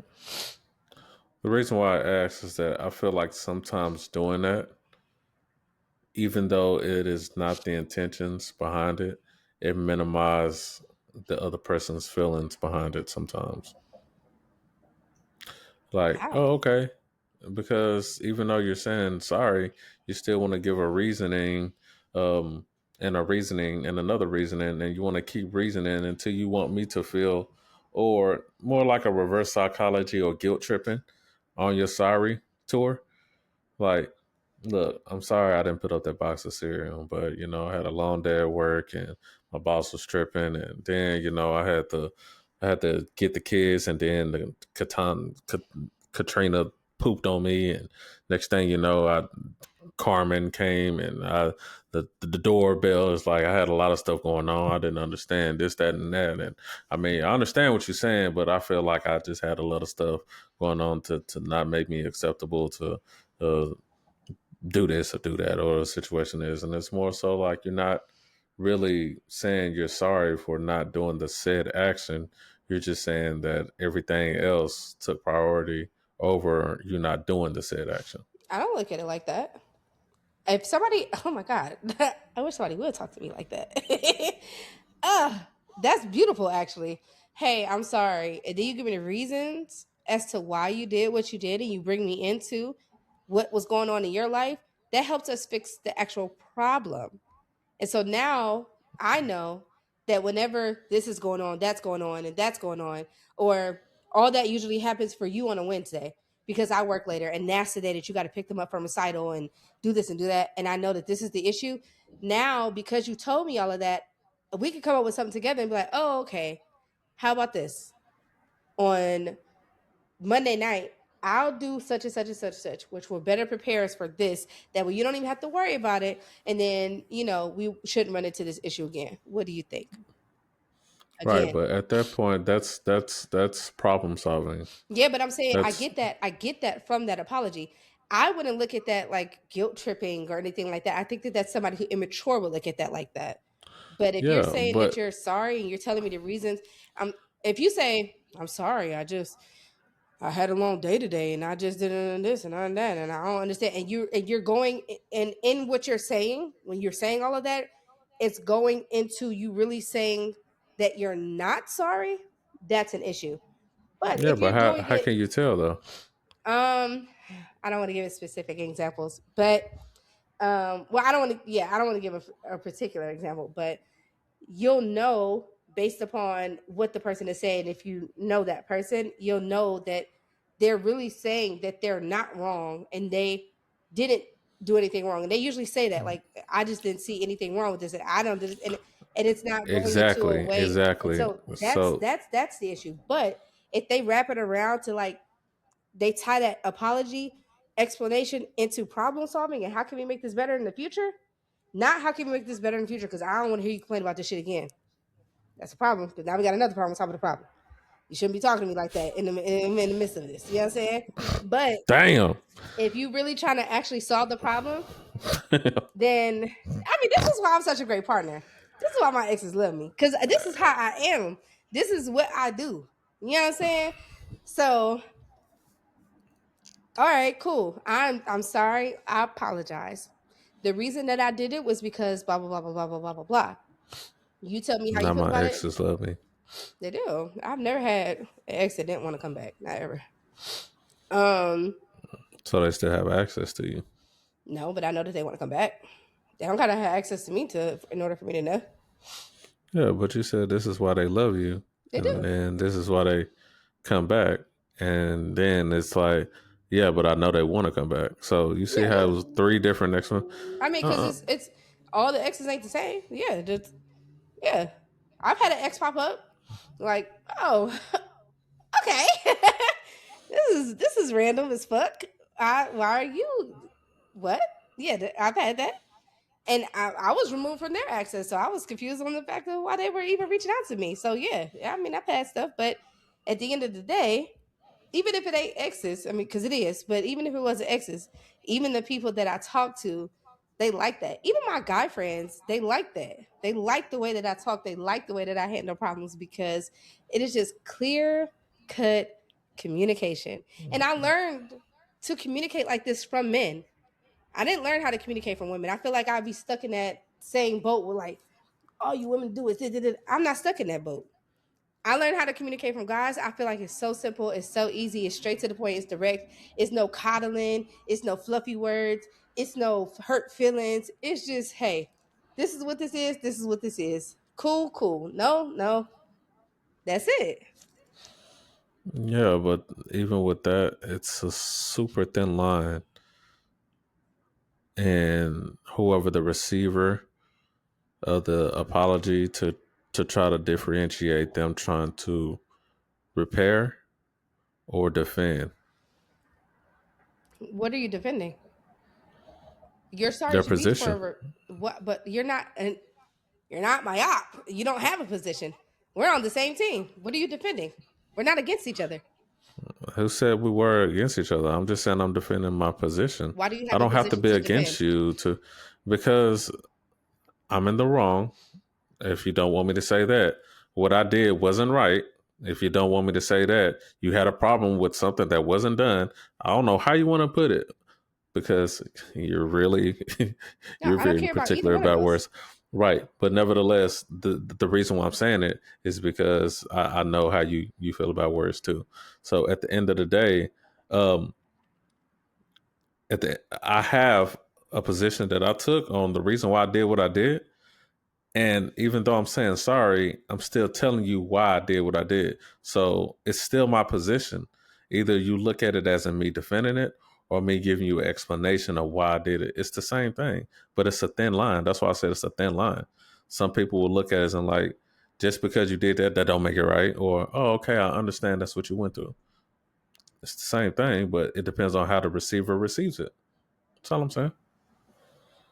I mean, I think that's in communication in general. It depends on how it's received, and it depends on how it's given. It depends on how you know the person. If the person, Right. That's why I, tone matters. depending on the person, usually usually guys care about tone. Yes, yes.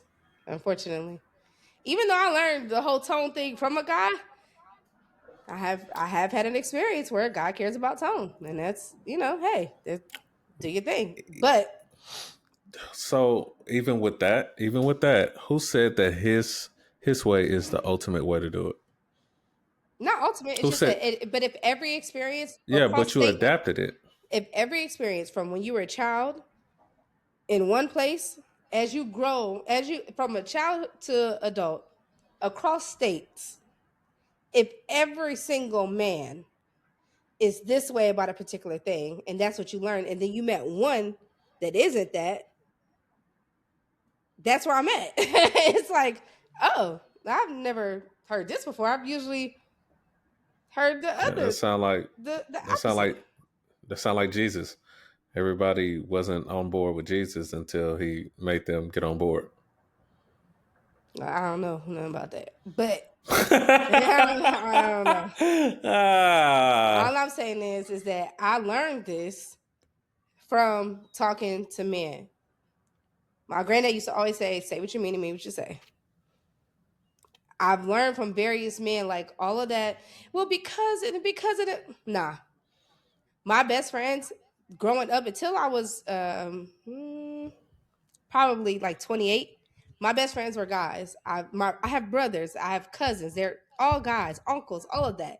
I watched how they navigated things successfully and unsuccessfully, and seen how they done things and how they did things. I seek their counsel a lot because I want to make sure that when I'm moving with the gentleman, am I in the wrong? Please call me out. And I keep men around me who do call me out and say, "No, you wrong for that." And I go back and I make it work and I go back and make it right if I can. If that person wants me gone, then I just gotta leave. But I have right. that around me. I always have.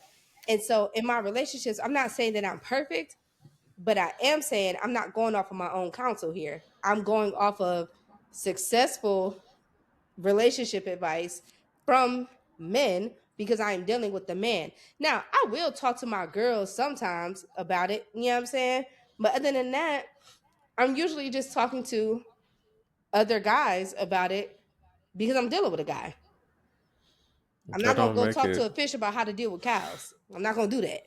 So I'm gonna go talk to other cows and be like, hey, when I'm communicating with this cow, this, and they're gonna tell me how cows perceive it, and they're gonna go from there. And so that's what I do. And so to see where I have a guy who's like, tone matters, and I go back to other guys and they're like, what the fuck?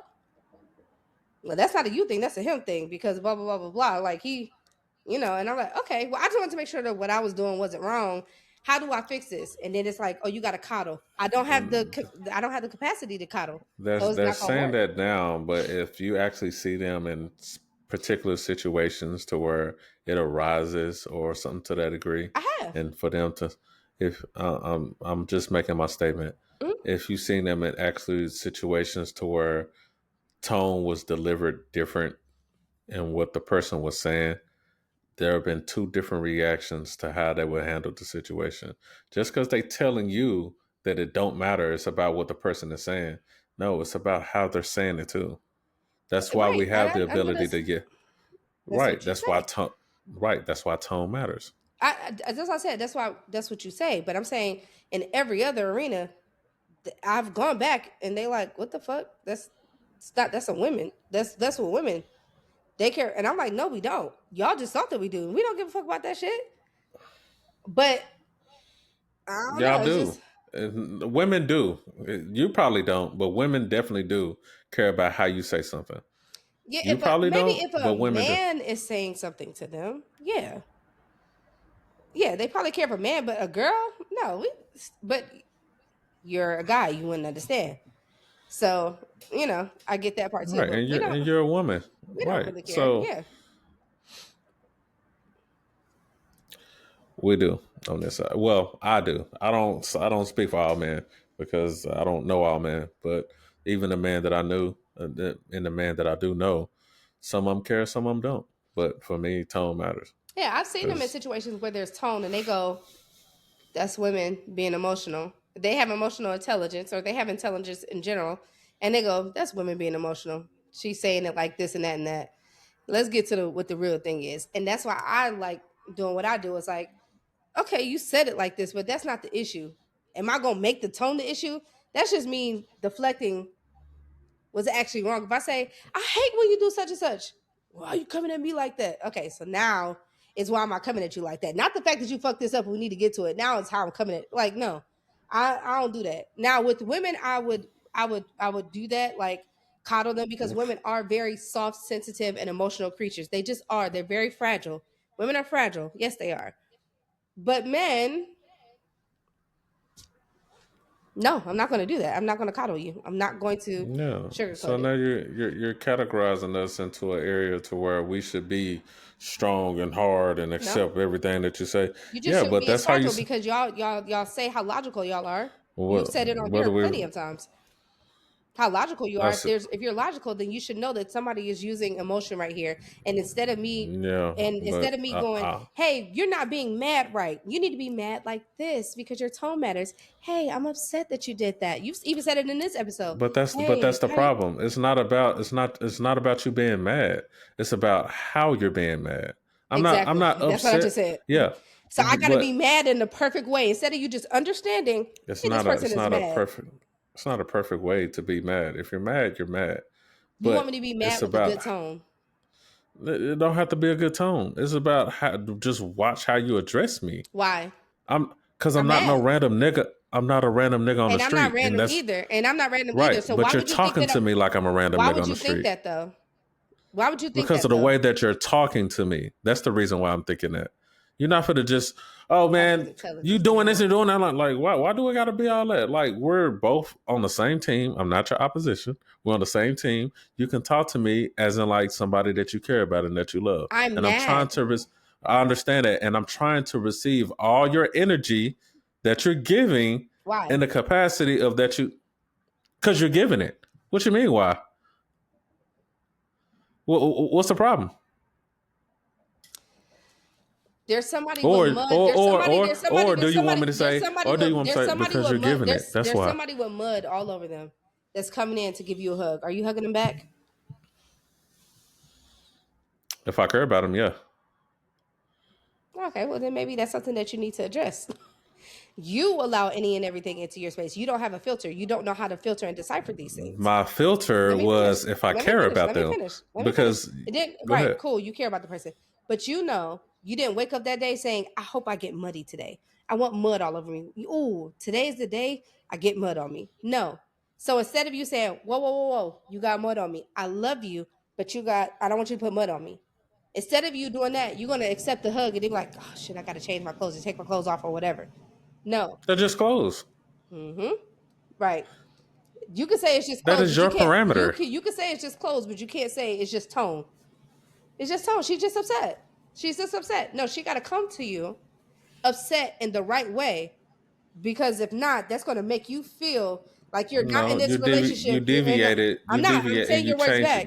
I'm saying your words back. It's going to make you feel like they're treating you like somebody on the street, even though this is your person. So are you looking at them like somebody off the street?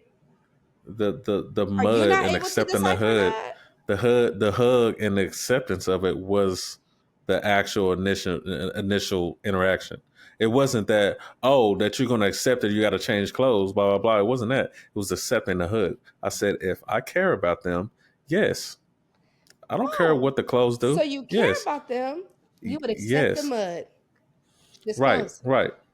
So you care about them, you could accept the yelling. You could accept the screaming. It's just words. But there are words with intention, aggression, and power behind it. You're not throwing mud on me. You're asking for a hug. That's compassion. You're coming in soft. Even though you're muddy, you fucked up. You fucked up. You're coming in soft as a hug. You're not throwing mud on me. You're not slapping it in my face. You could be muddy all you want to, but the way that you give me this mug, the way you give it to me like you care about me. That's how I accept it. I think if you continue that mindset, you're going to be disappointed for a big majority of your life. I'm going to be disappointed? How? Have you not been disappointed by that? I'm disappointed every day by something. Every day about something, and including myself. You things that I choose. To a point where you actually have. I'm not saying that you're stupid by any means. I'm not saying that, but I think that you need to get to a point where you can use your brain to be like, oh wow, that's a person that's happy. Oh wow, that's a person that's angry. Oh wow, that's a person that's upset. Who said I don't know that? Let me finish. Wow. That's a person that I'm in a relationship that's happy. That's a person I'm in a relationship that's sad. That's a person that I'm in a relationship with that's upset. Can you decipher between those people? A stranger and a person that you're in a relationship with that's happy? Yeah. What about when they're sad? Yes. So what about when they're upset? Why are you asking me these questions like I'm stupid? You. I'm not. I'm saying. You are, because you said I need to develop intelligence. Yeah, you said I need to develop it. Okay. Right. You need to develop emotional intelligence, or whatever type of intelligence it's called, where you can know when you're in a good state of mind, you can know the difference between, hey, this is a stranger who's upset and my person that's upset. You can know that now when you're in a good space because it's not happening. But when it's actually happening, when the person that you're in a relationship with is upset, you can know, oh, that person is just upset. I don't need to take all that on. I mean, right now you said, yeah, I'll take the mud. But you need to understand, hey, I don't need to take the mud. I just need to use intelligence to say, what's going on here? This person is upset because of whatever they're saying right now. All right. I don't want this person upset.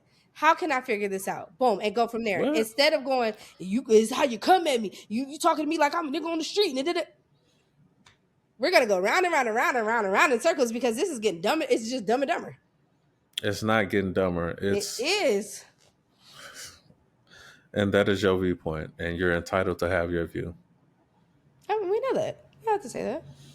Right, but I'm not going to call you stupid or dumb just because you don't accept the way that I do.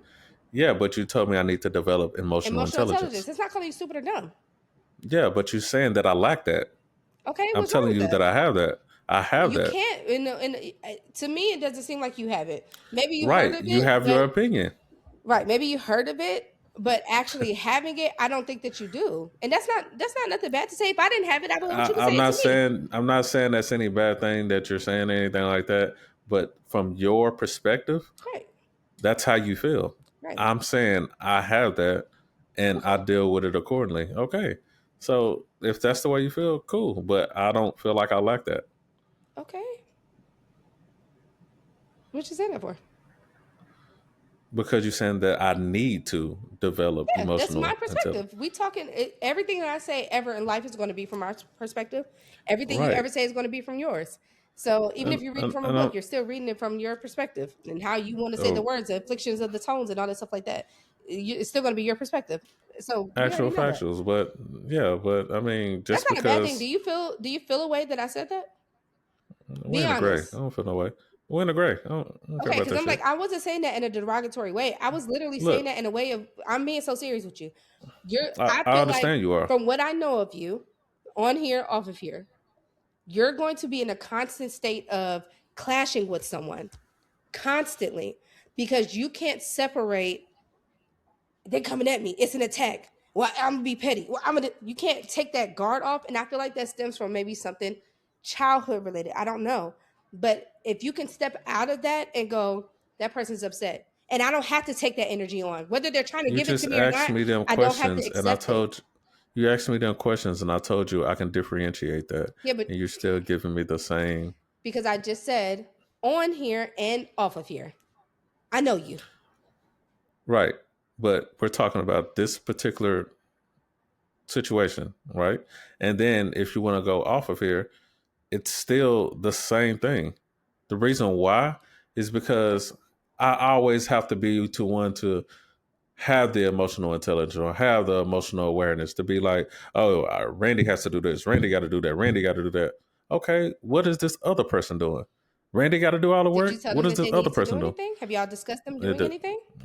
look, depending on the situation and the person, maybe we have, maybe we hadn't. I don't know. I can't recall all the moments, but I And only I'm can do saying what I can. for you to feel that way, like, well, I got to do this and I got to do this and I got to do that. Maybe Right, you do because got it's to do this and got always, to do that. That's life. and maybe I do. Maybe I do. I never said I didn't, but I said also, what is the other person And doing? I asked you a question. You said I can't recall it. So, and when you think back on it and recall it, say, "Dang, I never told that person What? anything that I wanted or required or But that's whatever." petty. Why would you even do that? How is that petty? Repeating what I just said in that type of tone. That is petty. Were you talking to me in a petty tone? No, I Okay, wasn't so it talking wasn't to you in a petty. petty tone. I wasn't being petty either. Lord Jesus, there's a fire. This is the lesson 101. Y'all see it? Lord Jesus, there's a fire. No, it's not no lesson. What lesson is there? What lesson was it? This is for the viewers. I asked what lesson was it so that I can make sure they get the lesson. And you said this for the viewers. Yeah. Oh, because I didn't want you to think. I didn't want you to think it was a lesson for you. I'm saying they could see how people's words and emotions and actions and all that stuff play out in real time. I'm saying this is a lesson. They'll either learn or they won't. Well, it's up to them. But it wasn't for you. Like I said, I wasn't saying that to be any kind of way towards you. I was just saying that to be honest with you. I get your observation of yourself. I understand that. People think great things of themselves. And people don't want to think of themselves as lacking in a particular area or something like that. So I Yeah, get you're that. right. So what I'm saying is that And you think the same about yourself. not always. There's a lot of shit that I'm working on. There's a lot of shit that I don't have right. I think I'm a good person, but I don't think that in certain areas I'm actually where I need to be. And I have people in my life who are helping me with that or who are telling me about myself. And so all I'm saying is that for me knowing you, I just wanted to tell you, hey, it doesn't seem like you have that together. You might think that you do, and that's cool, but that might be How's something it that you need to cool look and into. then it's a but? It's cool. I didn't say I'm it's not great. saying I'm saying it's cool that you think highly of yourself, that you feel like I do have emotional intelligence. I have this down packed. And I'm saying on the outside looking in, it don't seem like that, friend. It just doesn't. That's all. And if I never said that I was perfect or I got it all not figured saying that out. either. I'm not saying that either. I'm only talking about one specific thing. It has nothing to do with, I'm not tearing you down or nothing like that. I'm just being real with you and saying the emotional intelligence part. I never said that you said that I did. I'm just telling you what I'm not doing. That's it. I'm not saying that you're saying anything. I'm saying what I'm not doing before it even get there, or if it ever even crosses your mind, or even for people watching. I'm not tearing you down. I'm not saying nothing bad about you. I'm not doing any of that. I'm just saying when it comes to the realm of, if that's what it's called, if it's called emotional intelligence or whatever it is, I think that that's an area where you absolutely can get better. Because if not, you're going to keep clashing. And what's the reason why you said that? Because from what I've observed from you, you clash a lot. You go emotion first a lot. You go tit for tat a lot. You go around the issue and the problem a lot because things have to be swaddled and handed to you instead of you just taking it and facing reality. Okay, this is the real. It can't, you don't accept that all the time. You take it, hey, I really like your hair. But when you wear yellow shirts, it doesn't really look too good. But you put on a shirt today. And I love your shirt. And I'm not saying that. I don't even know if it's showing up yellow. I don't know if it's really yellow. But you need to take things like that instead of somebody coming to you and saying the real, because then that makes you feel attacked. That makes you, and that's not saying that you're the only person in the world that feels that way. Or if there's issues, you know what I'm saying? It's you gotta cut, like you just said in the show, like you coming at me like somebody off the street, instead of just understanding, hey, this person is upset. This person is mad. This is what people do when they're mad and upset. That's how I'm able to determine that they're mad and upset. I'm not confused on, oh my God, what are they feeling right now? I know that that person's mad. I know they're upset. I know they're frustrated. This is what people do when they are that way. So instead of getting in my feelings and taking it personal, let me make sure that my person is not upset. Let me make sure that they're cool. Let me make sure that my cousin, let me make sure my friend, let me make sure my But they brother are. is not cool, is not, whatever. You know what I'm saying? But I'm saying, if you're the culprit, you're the reason behind it. They're coming to you because you're great at doing it when you're not the root of the issue. You're really good at doing it. But if you are the root of the issue, you're not good at doing it. That's It's all. because, well, if people are going to communicate with me and they have a problem with me, I do have a specific way that I would like to be approached. There's nothing wrong with that. It's probably not the right way. It's probably not the wrong way. But if you're going to address me, and that's with anybody, people say if you're going to come to me correct. If you're going to say something to me, say it to my face. If you're going to talk to me over the phone, text me. Well, everybody has a specific preference that they have when they get approached to with a question or a problem or anything to that degree. That is my particular preference, and there's nothing wrong with that. Okay. I'm not, like I said, it's not the right way, it's not the wrong way, but it's my way. And that's how I can receive and communicate better. I think stating something is your way and you haven't seen success from it, I think that should in your head click to be like, maybe I am going about this wrong. Let me try this a different way. Maybe No, it probably wasn't the way. It was probably the person. But what if it's in multiple arenas where it's happening? But you just said in every arena they have to adjust you a certain way. That's just how you are, right? So that's what I'm saying. Like, just because we repeat something for so long doesn't mean that it's right. Just because that's your way doesn't mean it's the right way. As a person, you're supposed to grow and develop and adjust. And right, and so that's why I've been adjusting. When you were a teenager, but it doesn't work for you as a fully grown man. And you're running into these issues and into these problems and into these arguments and into these petty days and all these things that you do, when all of that could probably be avoided if you just separated all of that and just actually was like straight up, hey, that's all. But as of recently, I haven't had any problems or anything that escalated to that point. Okay. I've made modifications to my mindset even through moments like that anyway. Even as recent as last week and the week before that, I keep changing now because I'm forever becoming, and that's that's the truth. But at the end of the day, I mean, I'm not the person that knows every right word to say. I might have good words to say every now and then, but that don't mean they're the right ones. That might sound sweet or nice or kind in a moment, but that don't mean it's the right thing to say. I coddle people's feelings, and sometimes I have superhero syndrome. I'm aware of that, and that's probably not the right thing to do. But that's just who I am. I was raised that way. It could stem from me being a kid and the way I was raised, but I mean that's just been me. That's just been Randy. Yeah, and I'm not going to take this. I'm not. I mean, unless we have an episode, dedicated to dissecting you, and an episode dedicated to dissecting me, which I'm all for. I'm not here to dissect you or like break you down or anything like that. I literally was just making an observation, and I'm like, yo, while we on the subject, I think you could benefit from actually growing in this area. I really do. But you say that you don't feel it, and so that's okay. I'm not here to even try to convince you of that. I just right, but there was something that was said, or there was something that was conveyed to you to make you feel like it was the right thing to say in this moment. Yeah, because that's what I literally was just saying. Because we was talking about it, I was like, oh hey, I wanted to let you know, like. Yeah, but I'm talking about particularly. I know it was on the topic, but there was something particularly that was said in order for you to feel like I should change or make adjustments in that area. Is that what you think, or is that what you're telling me it was? That's what you just said it was.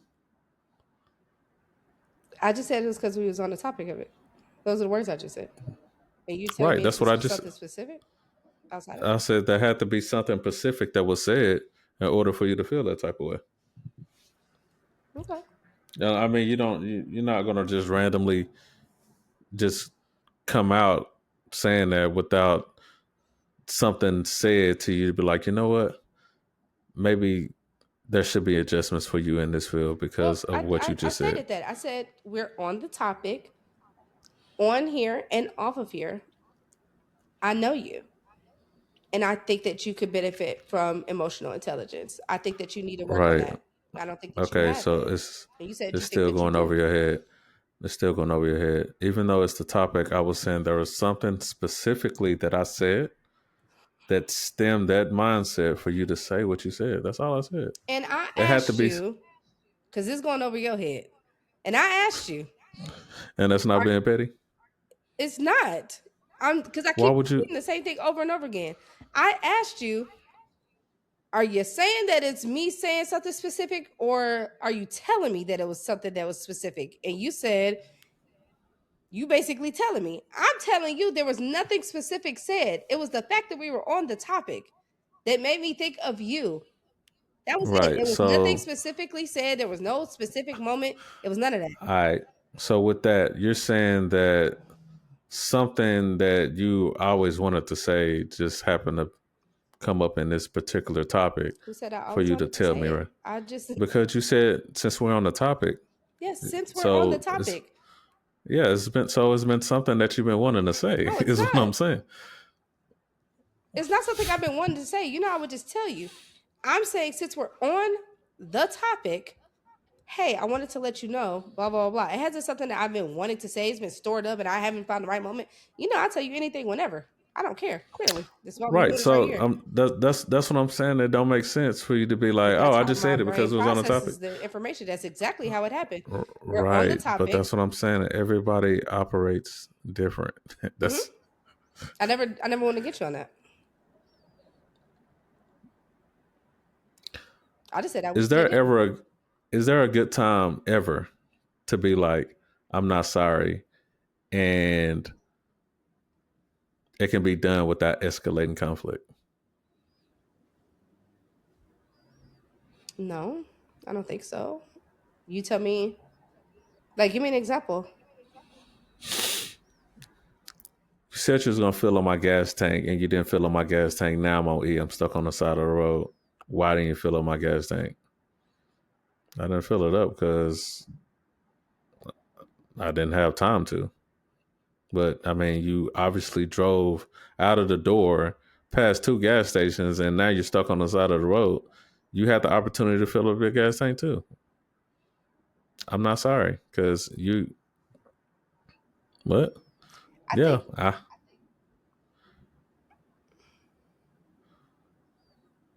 it could have been a bad example, but that ain't the point. The point because is that one that there's, I was actually about to get on your ass about that one, but I was like, let me well, just I mean, no, he should have, or she should have filled up that gas yeah, tank. because I'm like, now you But deflecting, nevertheless, saying that it's I drove past all of them. That don't. It's still your problem. Don't try to deflect, buddy. You're the issue here. no, you not having gas in your car is your problem. I just I would offered a never be with a man solution. like that. Not ever.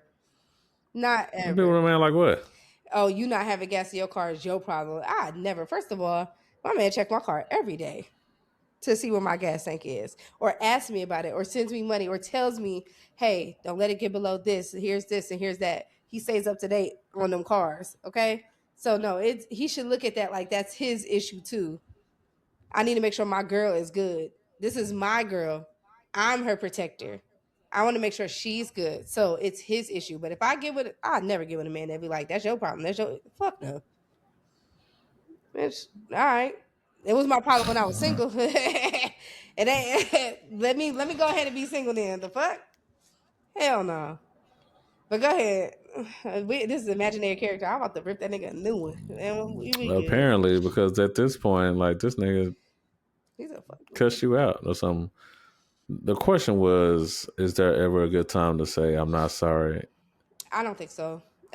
Just going based off of, I know that wasn't like really a good example, but per what you said, not saying I'm saying that, but I don't think that there is a way to say the actual words like I'm not sorry. I think that it's always going to cause some type of something. Even if it's not hostility, I think it's always going to cause something, because what you're telling me is that you can't even see my side of it, because you had to explicitly state the opposition, or that you don't, regardless of everything, I still don't feel like I was wrong. I still wasn't in the wrong. And for you having to do that, that's just like, yeah, this ain't gonna work. This ain't gonna work. This is an issue. This is an issue. Because one, you could have kept it to yourself. That's one. But you wanted I me to mean, know. You wanted me to know that you're not sorry about something that actively made me feel away. So now I know for sure it's situational, because if it has something to do with you blocking somebody or leaving somebody, you're not sorry about doing that. but I thought we were But talking at about the people you're in same a time, relationship with. I just said, is there ever a good time to say I'm not sorry without Oh, escalating everything I've been saying has been relationship based, because that's how we kind of started this conversation, was relationship based. But if it's not relationship based, then man, I don't gotta tell you shit. Yeah, but at the same time, you asked me about a stranger and then a person that you're with having mud on. So Yeah, I'm just I saying wanted that to know if you could differentiate that, because you said that the person that you were with, you felt the way that you felt because they talking to you like you somebody on the street. And I'm like, but don't you know that you're not somebody on the street? And don't you know that they're not somebody on the street? So they're just upset in the relationship with you, and they're talking to you. You don't have to take it like a person, like they're stabbing you. They are just upset. Their emotions are their emotions. And I thought you were going to say with the person with the mud, now that I don't want because I don't want to get the mud all over me. And I was going to say exactly. So when that person is feeling those whatever they're feeling, you don't have to accept that and take that in. You don't have to, but you can acknowledge that person has mud on them. So let's rectify getting the mud off. So with that person with their emotions, let's worry about my person not feeling this feeling anymore. I don't need to take it in, because now I'm going to be upset that I got mud on my clothes too. That's all I was trying to say. But you was like, I'll hug them. So then I just went a different way. But my analogy was going to go somewhere else. It was going to go into you don't have to take that on. If they got mud on them, worry about getting the mud off of them, not embracing it, taking it in, and now you got mud on your clothes too. Because now the issue, what if that's your favorite shirt? What if right, you was getting ready to go but to work? What if you was getting ready to go to a photo it's shoot and you hug that person? You get what I'm saying? Like, there's a way to diffuse the situation I without can letting it consume you, is all I'm saying. That's it. I can take my shirt off and still hug them. I can still accept them for who they are and how they coming to me. But it's a hug. It's embrace. My person don't feel good. This is the energy that they're giving off. I'm accepting them the way that they are. It's a hug. Like I said, it's not a slap. It's not a mud box or a mud ball or anything to that degree. They're not just trying to bury me in it. And if I am, then okay, I'm with them. We buried I together wish I because wouldn't this have is my said person. hug, because the point of it was not the actual action of a hug. It was the fact that somebody had something on them that could get onto you. That was the whole premise of it. I, I got you, but Regardless it's of the how it got way. on you. It's just the fact that it could get on you. And you didn't want that on you, because if so, you would have went out and put it on you yourself. So that's all I was saying, was when you was like how you were taking it in and how you're perceiving them. I was just saying you could just perceive them and look at them as a person who has mud on them, instead of being like, I need some of that on me. That's all. That's all. I understand what you're saying, but when our brains work different, and that's Mm-hmm. why I looked at it in the way that I did, because it's like I'm embracing somebody. That's why I said, if it's somebody I care about. Mm-hmm. If it's somebody I don't know, I'm not about to pick up their problems or their energy or accept their mud. I don't know them. Mm-hmm. I don't have to accept that. Mm-hmm. But for my person or somebody that I care about, that's what I'm willing to do for somebody. Hey, we ride together, we die together. Bad boys for life. You feel me? You know. And all I'm saying is, if you do that, I think if you can do it when it feels good, if you're truly that person, you truly are like that, then you should be able to do it when it doesn't feel good either. So don't just accept me in my good and don't accept me in the bad, because then it's fake. I'm aware of that. So that's all I'm saying, is if I'm upset and I'm coming at you like da da da da, or I'm not coming at you, but in your example, I'm coming at you, but really I'm just expressing my emotion. I'm expressive. I'm feeling this. I'm expressing this so that you know exactly what I'm feeling. That's why we have facial expressions and body movements and all this, so you know what it is that I'm feeling. And I'm upset. then you just take that and you're like, if you could take it, if I'm happy Right. and you embrace me and all that, and you're like, oh my gosh, and oh, you want to talk about it, then do the same thing if I'm upset. I agree. That's all. I do. And it's not saying I don't, but I know it's a certain way to do it. Because you're not going to do it to me while I'm at my job. You're not going to do it to me while I'm at a funeral. It's a time and place for everything. It's a way to express yourself. But if you do something at a funeral, I might. What type of intelligence is that then? I'm not saying it's me. I'm saying that happens. I know what you're saying. I understand what you're saying. I'm not saying it's you. Yeah, I'm saying that I'm just asking general. I'm just asking general questions. No, I got you. I'm saying that's not intelligent. And then that's where that person who views that as not intelligent should probably leave that relationship or whatever. Again, if y'all not matching on that level, you're going to be bumping heads. Most people bump heads because they're on two different cognitive levels. Okay? So it's going to be a lot of miscommunication. It's going to be a lot of arguments. It's going to be a lot of like waking up and being like, I'm going to be in this bullshit with this person again today. Kind of shit happening. Until you get somebody that matches you at least on that level. Not saying that your level is good or bad, because again, I don't care about right or wrong. It's just whatever level you're at, find somebody that is at that level or above, whatever you need. I don't know. But clearly the one below it is not helping you because you're constantly arguing and whatnot or having issues or whatever the case may be. So misunderstandings, whatever you want to call them. That's all.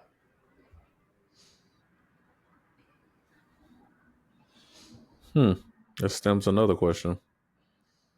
I'm just full of questions right now. How can you tell when someone wants to give an explanation or reasoning versus them just want to take accountability or want the other person to take accountability?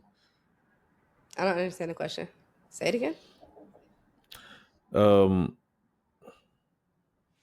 How can you tell when someone wants an explanation or they just want the accountability? I think they go hand in hand. I think the explanation and the accountability go hand in hand. Because if you're accountable to something, like I'm accountable to this dog. It's one thing for me to say I have a dog, and another thing for me to be accountable for it, like to take account. Like I actually got to do stuff. And so I need an explanation, whether it's going to be explaining what you did wrong and why you realize it, or it's the explaining what you got from here and how you're going to take this into account into the future. I think they go hand in hand. I think accountability absolutely needs an explanation.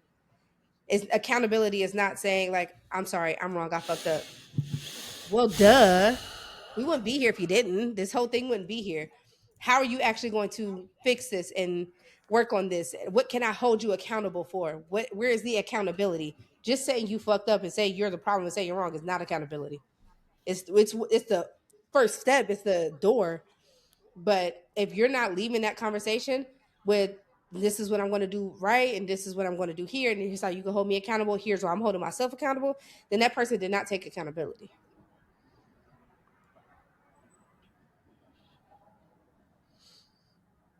They just admit it. Okay, you admitted that you were wrong. Okay. Are you going to take accountability though?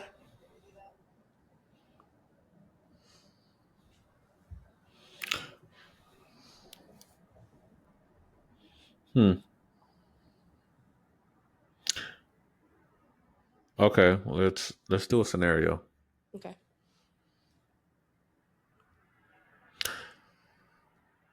I'm at the airport, or you at the airport. You at the airport, and I accidentally forgot to pick you up from the airport. You called me after, and you super upset. What is your first reaction? What are you saying? Why the fuck you ain't come pick me up from the airport? Where the fuck are you at? That sounds like accountability. Like saying like, oh, you left me at the airport. I'm stranded. That really hurt. You're focused on the feelings and the impact and not the details. Yeah, not I'm confused. What you mean? Yeah, I'm calling you. Asking you said you left me at the airport. You ain't come pick me up, and I call you. What's the first thing I'm gonna Right. say? I'm gonna Yeah. say, where the fuck are you at? Why haven't you come to get me? Depending on how late you are. And maybe in the first 5-10 minutes, I might call and be like, hey, where you at? I'm standing by the such and such. But if you haven't answered or whatever the fuck the situation is, where the fuck are you at? You know what? I'm gonna go somewhere else. I'm sorry. I should have been there. My phone died, and I didn't see the time. And I know it don't change how it affects you, but that is my reason why I didn't come get you. Is that a good enough response? No, I'm gonna go deeper into that. You're a grown man and your phone died? My phone always died. Okay, great. Give a fuck And about no fucking phone. did you know that I was coming in today? Yeah, Right. I And did know you was coming in right. today. So why wouldn't you be prepared? My phone being charged should have been a thing, but I'm sorry. I should have been there. I'm telling you that I'm sorry. Got that. Got it. Okay. Right. You being sorry doesn't So end the conversation. I'm trying to get to the root of how that's me. No, that's just you admitting. You're just admitting that you're sorry. Right. I'm trying to get you to the accountability part, which is saying I should have had my phone on the charger, and I should have did this, and I should have did that. Going forward, I'm going to do this, That right and I'm there. going to do this, and I'm going to do that. That right there. You hear yourself? That's you looking for me to take accountability in order accepting my explanation. No, so you do I need to say I accept it? I understand your explanation. Your phone was dead, blah blah blah. I don't need to coddle you and be like, okay, your phone is dead. I'm not gonna do that. I'm trying to get to the point of the accountability part. Because yeah, you want me to accept accountability. That's what you're saying. Of course. Instead of me hearing me out and be like, you know what, my bad, blah blah blah blah. I heard you out. Your satisfaction, right? Your satisfaction comes from me taking the accountability and rectifying it with a solution. Yes. That's where your satisfaction comes. Right. Just you admitting that you fucked up doesn't solve the problem. Right. So that was my initial question. Like, how can you tell when somebody wants you to either explain or they just want to hear the accountability? That was my initial question. They don't, though, because I gave an explanation, but it wasn't good enough. You wanted me to accept the accountability. They don't go hand in hand. Well, hand in hand means that there's two separate parts. You can't do one without the other. Then they're not hand in hand. It's just two different hands. They go hand in hand, which means that this explanation and that equals accountability and solving the problem, and we're good. We can move on. They're not two separate parts. Okay.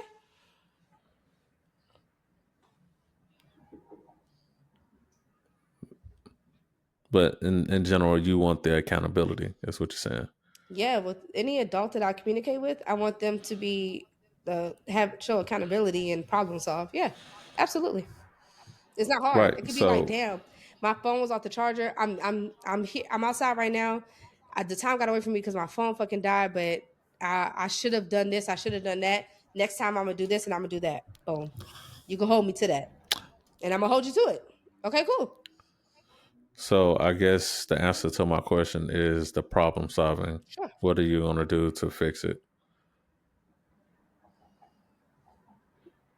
Are you saying that as a statement? Yeah, I'm saying it as a statement. Okay. Somewhat of a question, but a statement. If it's a question, I need you to make it a little bit more clear for me, please. So you're saying the way to tell that someone is differentiating from explanation to accountability is about ending it with the problem solving aspect of whatever the problem was. Problem solving need to be there at some point. I mean, a flow that I'm thinking of is that it will end in that. It doesn't necessarily have to end in it, but it needs to be a part of that conversation. Yeah, problem solving needs to be in there. Otherwise, you're not taking accountability. This is a problem you created, so you don't just leave your problem there in the air. You take accountability for your entire problem, and you say, I'm going to solve this problem. I'm going to explain why this happened. I'm going to acknowledge what my problem did to somebody else, and I'm going to be cool. You could do it quickly or you could drag it out. And if you leave this open problem, you already know something else might happen. Now there's another open problem. And just because you admitted that you made these problems doesn't fix it. You didn't give any solutions. You didn't give any this. You didn't give any that. So you leave all these open loops. All right, cool. So let's just say you do call me and I pick up the phone. your first action is where the fuck you at? Why you didn't pick me up from the airport, right? A doctor picked up. Oh, he was in a car crash. He's in critical condition. Blah blah blah. Do you still have that same energy as far as me taking accountability or not? Or you want an explanation? I mean, I'm still going to explanation. Like, what the fuck? Where was you at? Why did this? But in a motherfucking car crash, know, dying. Yeah, I understand that. I'm not going to ask right then and there, but eventually I'm going to be like, what the fuck happened? Like, what do you remember? I'm going to want the story of like, what the fuck happened that caused you to be in a car crash? But yeah, circumstances outside of your control, but you having your phone charged was in your control completely. Right. Being I an agree. adult and saying, I need to pick this person up at this time is in your control 100%. But somebody else Yeah, that's responsibility for sure. You get T-boned this most times, although there's some people who drive distracted, but most times that's out of your that's out of your realm, that's out of your hands. So, you can't control that. That's different.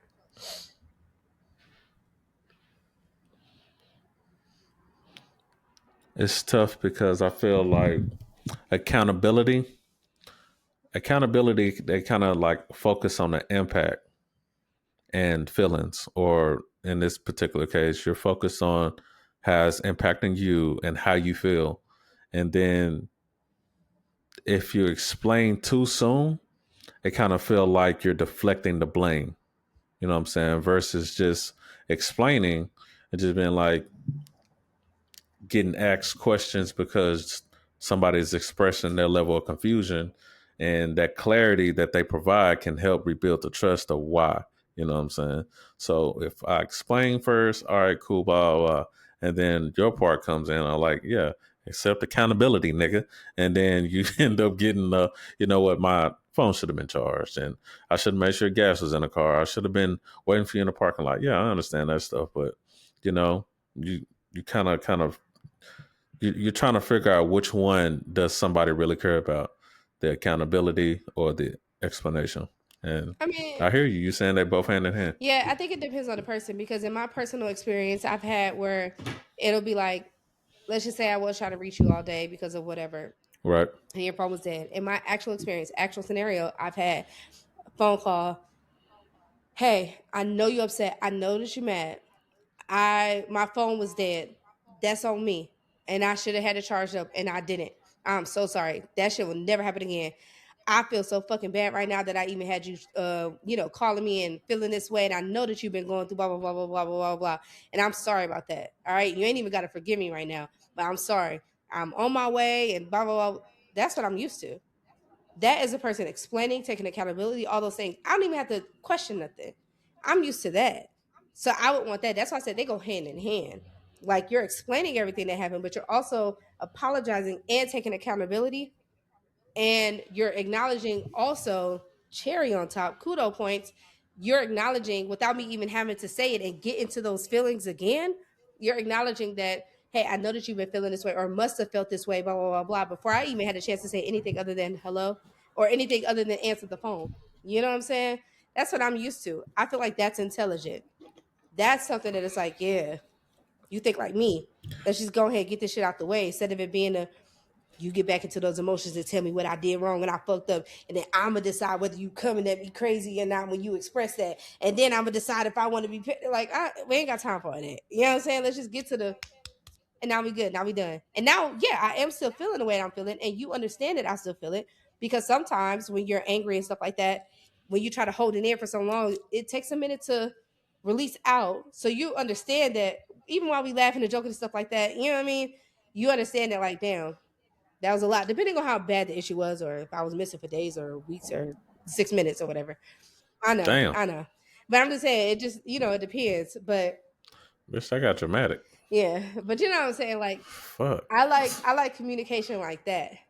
And then it's like, do you got anything to say? Like, you wanna, and then it's like, okay, well, you got it, or all right, as long as you understand you. Would you have anything to say? Everything's been said. You got anything to say? Well, I've said I appreciate that, and I did say, like, I did worry about you. I was worried. I was this and I was that, and he was like, "Yeah, no, I know that you were. I know you, and I understand you, and I hate that I made you feel that way. And so, we can go get your ice cream later, or we can go do this, or we can go do that." Right. So that's a parameter that y'all set with each other, and that's also an expectation that you had for the type of person that he is, knowing that he know who you are. Yeah, that's for everybody though. That parameter is set with everybody. Everybody, regardless of your relationship to Ashley. Whether you a kid, my teacher, my employer, my spouse, I'm the same. I feel the same way. I need open, honest, transparent communication and accountability. So everybody has to Okay, come to me like that. so what's the difference between providing context and making excuses? The person that you're dealing with, if the person that you deal with doesn't, if you look at that person and you know that they don't change shit, they live the same sad day over and over again, they're just making excuses. They're making I excuses. don't understand you, dog. That's just them making excuses. Ah, shit. Okay. But if they do the shit that I just named, then they're taking accountability. Otherwise, they're just saying why they did it. Okay, are you want sympathy? You want me to be like, oh, he was sleepy, and that's why. Oh, he got off work.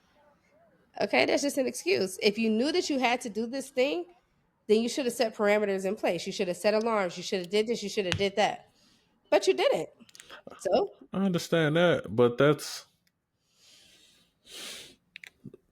I think to some degree that's them trying to speak their truth and their honesty about their reasoning without invalidating the other person's experience or their feelings. You feel me? So, but making excuses is just that. You said making excuses or taking accountability, right? making excuses or providing context. Or providing context. Oh, sorry. I thought you said or taking accountability. Making excuses or providing context. I feel like that's what I answered before already. Like I feel like that's one and the same. Like I No, I want to said know. what? No, I was just saying what's the difference I think between there is one. providing content. So there are excuses at the end of the day. However you want to look at it, excuse or context or whatever, it's all the same. All of them waste of time for me. Let's get to the point. Let's get to the actual accountability and the problem solving. Not pointless, like I don't care, but I'm just saying, like, all right, cool. Now that we got there, let's get to the point. Let's get to the actual thing. You know what I'm saying? Unless it's something traumatic that you tell me, like, oh yeah, man, my car went off the side of If the y'all road. want relationship advice about anything, just go to Ash. Ash got the answer. She got the problem. Hey, It's gonna fall under two categories: work on it or don't give a fuck. Okay, it's one or two of those, and then after that, it's either stay or leave. Okay, majority of the time it's gonna be leave. Okay, she is so fucking cutthroat. I am Cutthroat. I am honest. And I really genuinely want people to be happy. And I am responsible for a lot of happy relationships. I'm responsible for that. You know what I'm saying? And I love that. And I'm never going to be that person. Call it cutthroat, that's fine. But I want people, It is because cutthroat. they don't understand. Nobody knows how long they have on this earth. And I want That's people true. out here actually living and existing and being in gratitude. And the way that you do that is by honoring your God or whatever, if you believe in that, and then honoring yourself. And the way that you honor yourself, some people, I tell them, think of yourself like a trophy. If somebody's pushing that trophy or kicking it, or they leave it on the shelf and they don't ever dust it or clean it or whatever, or if it falls off the shelf, they just walk past it. They don't even scoop up the pieces. Like, you got to look at yourself like the prize. Like, you're the this, you're the that. And you let somebody have it. They ran the race. They did all the things and they got you. Whoo. Are they taking care of it? Or are they just like, oh, now I got you, I can forget about it? What are they doing? You know? And so if people aren't doing the things that they need to do to maintain the quality or maintain whatever, speak on it, try to work through it, and then leave. Go. Just go. And keep doing it and keep trying. Keep going until you get your one. That's it. Most people get stuck and they listen to all the stuff that's out here on these podcasts and shit, even including ours. And I'm always going to be the one to tell you to advocate for yourself. Don't let nobody play in your face. And I'm telling you all of this stuff from experience. I'm not even telling you this stuff I'm telling you from personal experience. I'm not even saying it from like I see this on TV or another podcast or something about this. No, I want everybody to be better than me. I want everyone to be better than me in some kind of way. I want y'all to get y'all shit Same. together and be happy. And this is how you do it. This is what you do. And you do it like that and trust yourself. You got it. And you move forward. If it's cutthroat, cool. But you'll be happier. I live a lot of stress. I live stress free. I live happy and in abundance whenever my depression ain't trying to get at me. And I don't have no control And over how how it often does changes. that? And how often does that happen? Probably once every couple years. It takes a toll on me. But um yeah, it'll happen for about a couple weeks or so. Uh but yeah. Other than that, I live a very stress free life. I just went through a situation. Somebody I thought I was about to be real cool with. No longer cool with. And I Oh, damn. went ahead and cut that shit off. Like, and don't get me wrong, like there could be like, oh my God, the this and the that, oh the feelings of this, but there's so much time, there's so much, oh my God, it's you gotta go. You don't align with me, you gotta go. And I don't feel bad. I don't feel good. I just feel like me because I consistently showed up as myself every day. So I feel like me, whether you're here or whether you're not. And I'm okay. And I want more people to experience that type of peace and joy in their life. That's it. I felt that. We're not perfect, y'all. Not at all. We understand. We understand that we need work, I don't. but I do think I'm just joking. What you think I need work? you said you did, and I Do was you think I just need work? yes. On what? Life. I feel like we're here now, guys. I feel like you deal with depression a lot more than you say that you do. I feel like you have moments to where you're trying to overcompensate it with like not doing anything, and you making it seem like I'm just existing or I'm just here and life is just life, but life is still happening Yeah, but I'm whether not. you're doing something or not. I'm not depressed in those moments. I might not feel good about those moments, but I'm not depressed. My depression feels very, very different from me just having a bad week or feeling down or my mood is not being as excited as I normally am. That's not how my depression is. My depression, I got hit with depression 40 days ago. You know what I'm saying? And it took a toll. It took a toll on me. But yeah, there are times where my mood is just not as high as before, but that doesn't mean that I'm depressed. I'm just here. And a lot of times what people don't know is that I'm not actually like this all the time. I'm like this. But if I'm like this, it's either I want to be or I'm masking. And most of the time I'm masking. I'm trying to pretend and all right, I'm being a good person, I'm being a good But it's human instead of just showing up but like this that's because this is how I actually want to be. right. Show up as yourself. That's what you say. You show up the I same in know. every aspect of I your life. know, but So I do show up the same. I'm just saying there are certain times where I am a little bit more chipper than I'm actually feeling because I don't right. want people to be like, But "Well, why? what's wrong with you? What's wrong? What's wrong?" I get tired of being asked that, so you mask. I have autism. This is just a common thing that you do. You're either highly masking or you're unmasked or you're that in between. I just happen to be a highly masked and an in between individual, and because you don't want to constantly be asked like, "What's wrong? What's wrong? What's wrong? What's wrong? What's wrong?" and have to explain that, you do this instead. So that's it. It's not me I being got you. fake. It's just more so I like to sit in. No, I'm not saying you're being fake. I'm just saying that you're masking just seems like you don't always want to be yourself or be I'm real just in in their arenas moments. where sometimes I can't because it's not acceptable for me to do that because I could lose my job or something of that nature. Or people will perceive me in that area as like this bitch got an attitude. This bitch got a problem. When I really don't. I'm just chill. I'm usually always chilling. But people know, and y'all watching this, y'all know, because y'all be like, you always chilling. I am. I live a very happy. There's only one arena in my life where I'm not happy at all. at all. I'm not happy. I know. But That's when you're fucking talking to me. Oh my God. Damn. Every no, time we on here, y'all, no, she pew, pew, pew, pew. no. It's just relationship wise. Fuck. Just relationship. Other than that, I'm very happy and satisfied with where my life is. It's just the relationship stuff. That's it. I'm a wife. I want to be a wife. That's all. I want to be a girlfriend. Shit. I want to be anyway.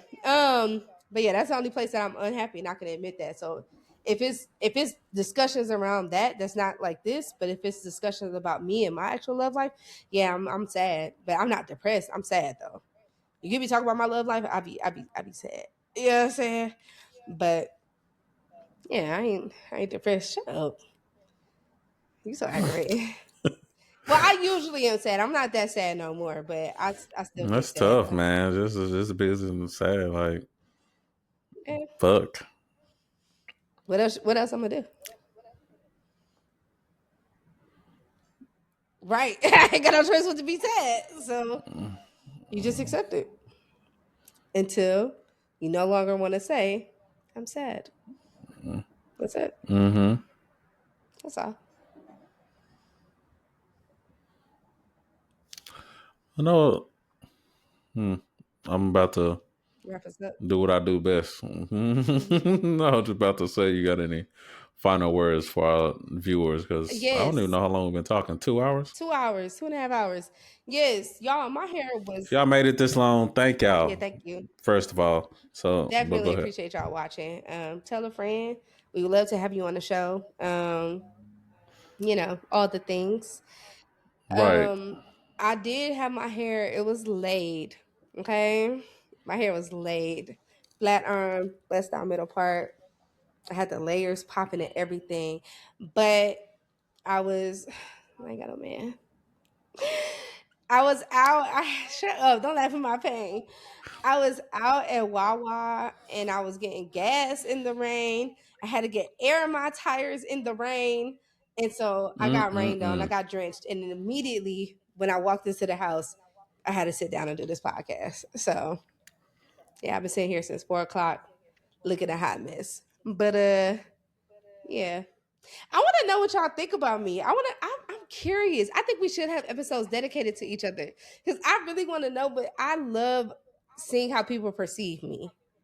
I want to know. I want to know. I want to know. We should think about that.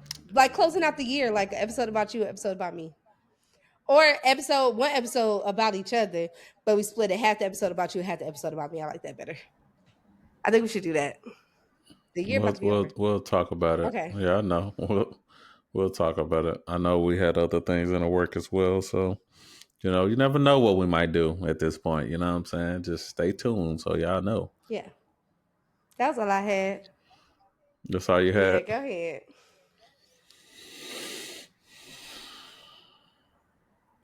First of all, to my homeboy, my prayers, my thoughts, and my love is out to you, Brody. I really hope things work out in your favor in the way that you want it to. And if it don't, get to a place where you find happiness, peace, and acceptance because life is still happening out there, bro. Right. And as always, you can hit me. You feel me? I think we all deal with some type of. It could be childhood trauma, but even that, we deal with adult trauma too. We deal with work, we deal with people, we deal with other people' energies and all the things, and we're trying to find a way to navigate it and then take it home to our significant other and then help them or help us kind of like lay it out on the table and then decipher what's to keep and what to lose. It's tough because when we even do that, we still got to deal with me and you or our internal problems or conflicts or anything to that degree, and we got to continue to make it work every single day. So whether it's past trauma, fear of abandonment, something that needs to be understood, like sometimes we over explain and sometimes we don't explain enough, and we got to find that median, that balance to where we can understand the other person that we're with. That's about communication. That's about being with your person, and that's understanding whoever you with wants to be with you and actually likes you, or they don't. They don't care. They don't have the intelligence, emotionally, or awareness, and you need to go. It's okay Skedaddle. either way. I like that. Skedaddle. Okay. You ain't got to deal with the malarkey. Okay. There you go. You don't. But you got to find some type of peace and some type of parameters within your household to where it's y'all too, because ain't nobody else involved in that. I mean, there might be times where your person might go out to get some counsel from people that they respect and that they know. Hopefully they do respect them to the point they do provide good, solid advice. But if they don't have a good foundation in their life to give you sound advice, I wouldn't suggest taking it, because they don't have a lot of backbone to kind of go off of when it comes to that. Mm-hmm.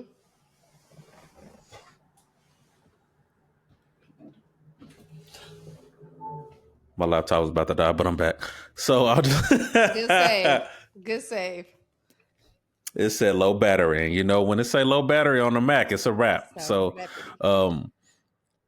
but nevertheless, we're gonna leave this here for you for you guys today, and hopefully that y'all find something between the beginning and the end of this episode to where it resonates with you, and y'all can take, even ask us questions about, or feel free to comment, like, share with somebody else. If somebody else needs to hear what we said, send it to them. Yeah. Or tell them to come to us. You know what? I think we would actually make good relationship counselors together. You know what I'm saying? Yeah. At the end of the day, she's probably going to tell you to leave. She's going to tell you to leave, but I'm going to tell you to fight. So leave her, leave him. Stay. And at the end of the day, you're going to be like, I don't know what to do. You'll figure it out. But you'll figure it out. And it's something that she might say or something that I might say that might resonate with you and be like, you know what? I do understand that. And I'm going to either give it one more shot, or you know what? It's time for me to go. And it's going to be okay. And it's going to be okay, I promise you, because that's not the end of the world just because y'all separated. Whether y'all do have kids, whether this is a affair that you having, or this is your wife, whatever the situation is, sometimes making the decision is a step forward. It might not be the right decision. It might not be the wrong decision, but making a decision, you got to pick. Facts. Stand on it. I told her that on the highway. She was like, I don't know if this is the right way or not. I was like, just make a decision. And guess what? If it is the wrong way, guess what? You can still course correct and go the right way. Yep. And ever since then, she took that. So I'll be dropping gems to her sometimes that she be picking up. You know what I'm saying? Yeah. But me and Ash, we apologize to each other quite a bit. I apologize to her. She apologizes to me. And when it comes to apologizing, it's a line between accountability and explanation. Sometimes it's clear, sometimes it's not. But some people need to understand the why behind what happened, and others need to just hear the hurt. Just to need to hear the hurt and just to be acknowledged, without the other stuff getting in the way.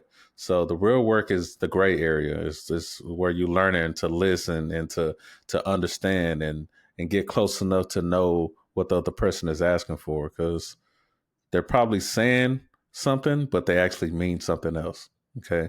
So once you get down to the root of it, you can definitely tackle that problem, and you might have sunny days after that. You know what I'm saying? But that all comes with intelligence. And once you get that intelligence with your partner, you'll realize hey, they wasn't there yet, or they're about to be there, or they'll never get there and it's time to go. Mm-hmm. So as we move on through the conversation of this week, actually, you know what? With people that you're with, your everyday coworkers, people, try pausing before you respond. Just think about how you respond, because, like I say, I feel like it's about tone sometimes, and the way that you say it, you know what I'm saying, kind of conveys how the person receives it. So, and other people, as Ash, it's really about what you said. That's the problem. It's not really about tone, and it could work that way too. Both ways work. but you got to find out which way works for you. Can you agree with that? I don't see you shake your head. You shook your head on a lot of other stuff, but you didn't shake your head on that. Shake that big ass head. Fuck you. But damn. What I was gonna say is about the tone. When I'm saying that tone is not important, I do. I mean two things. Damn. I mean that tone is not important, but I also mean that tone is not important right now.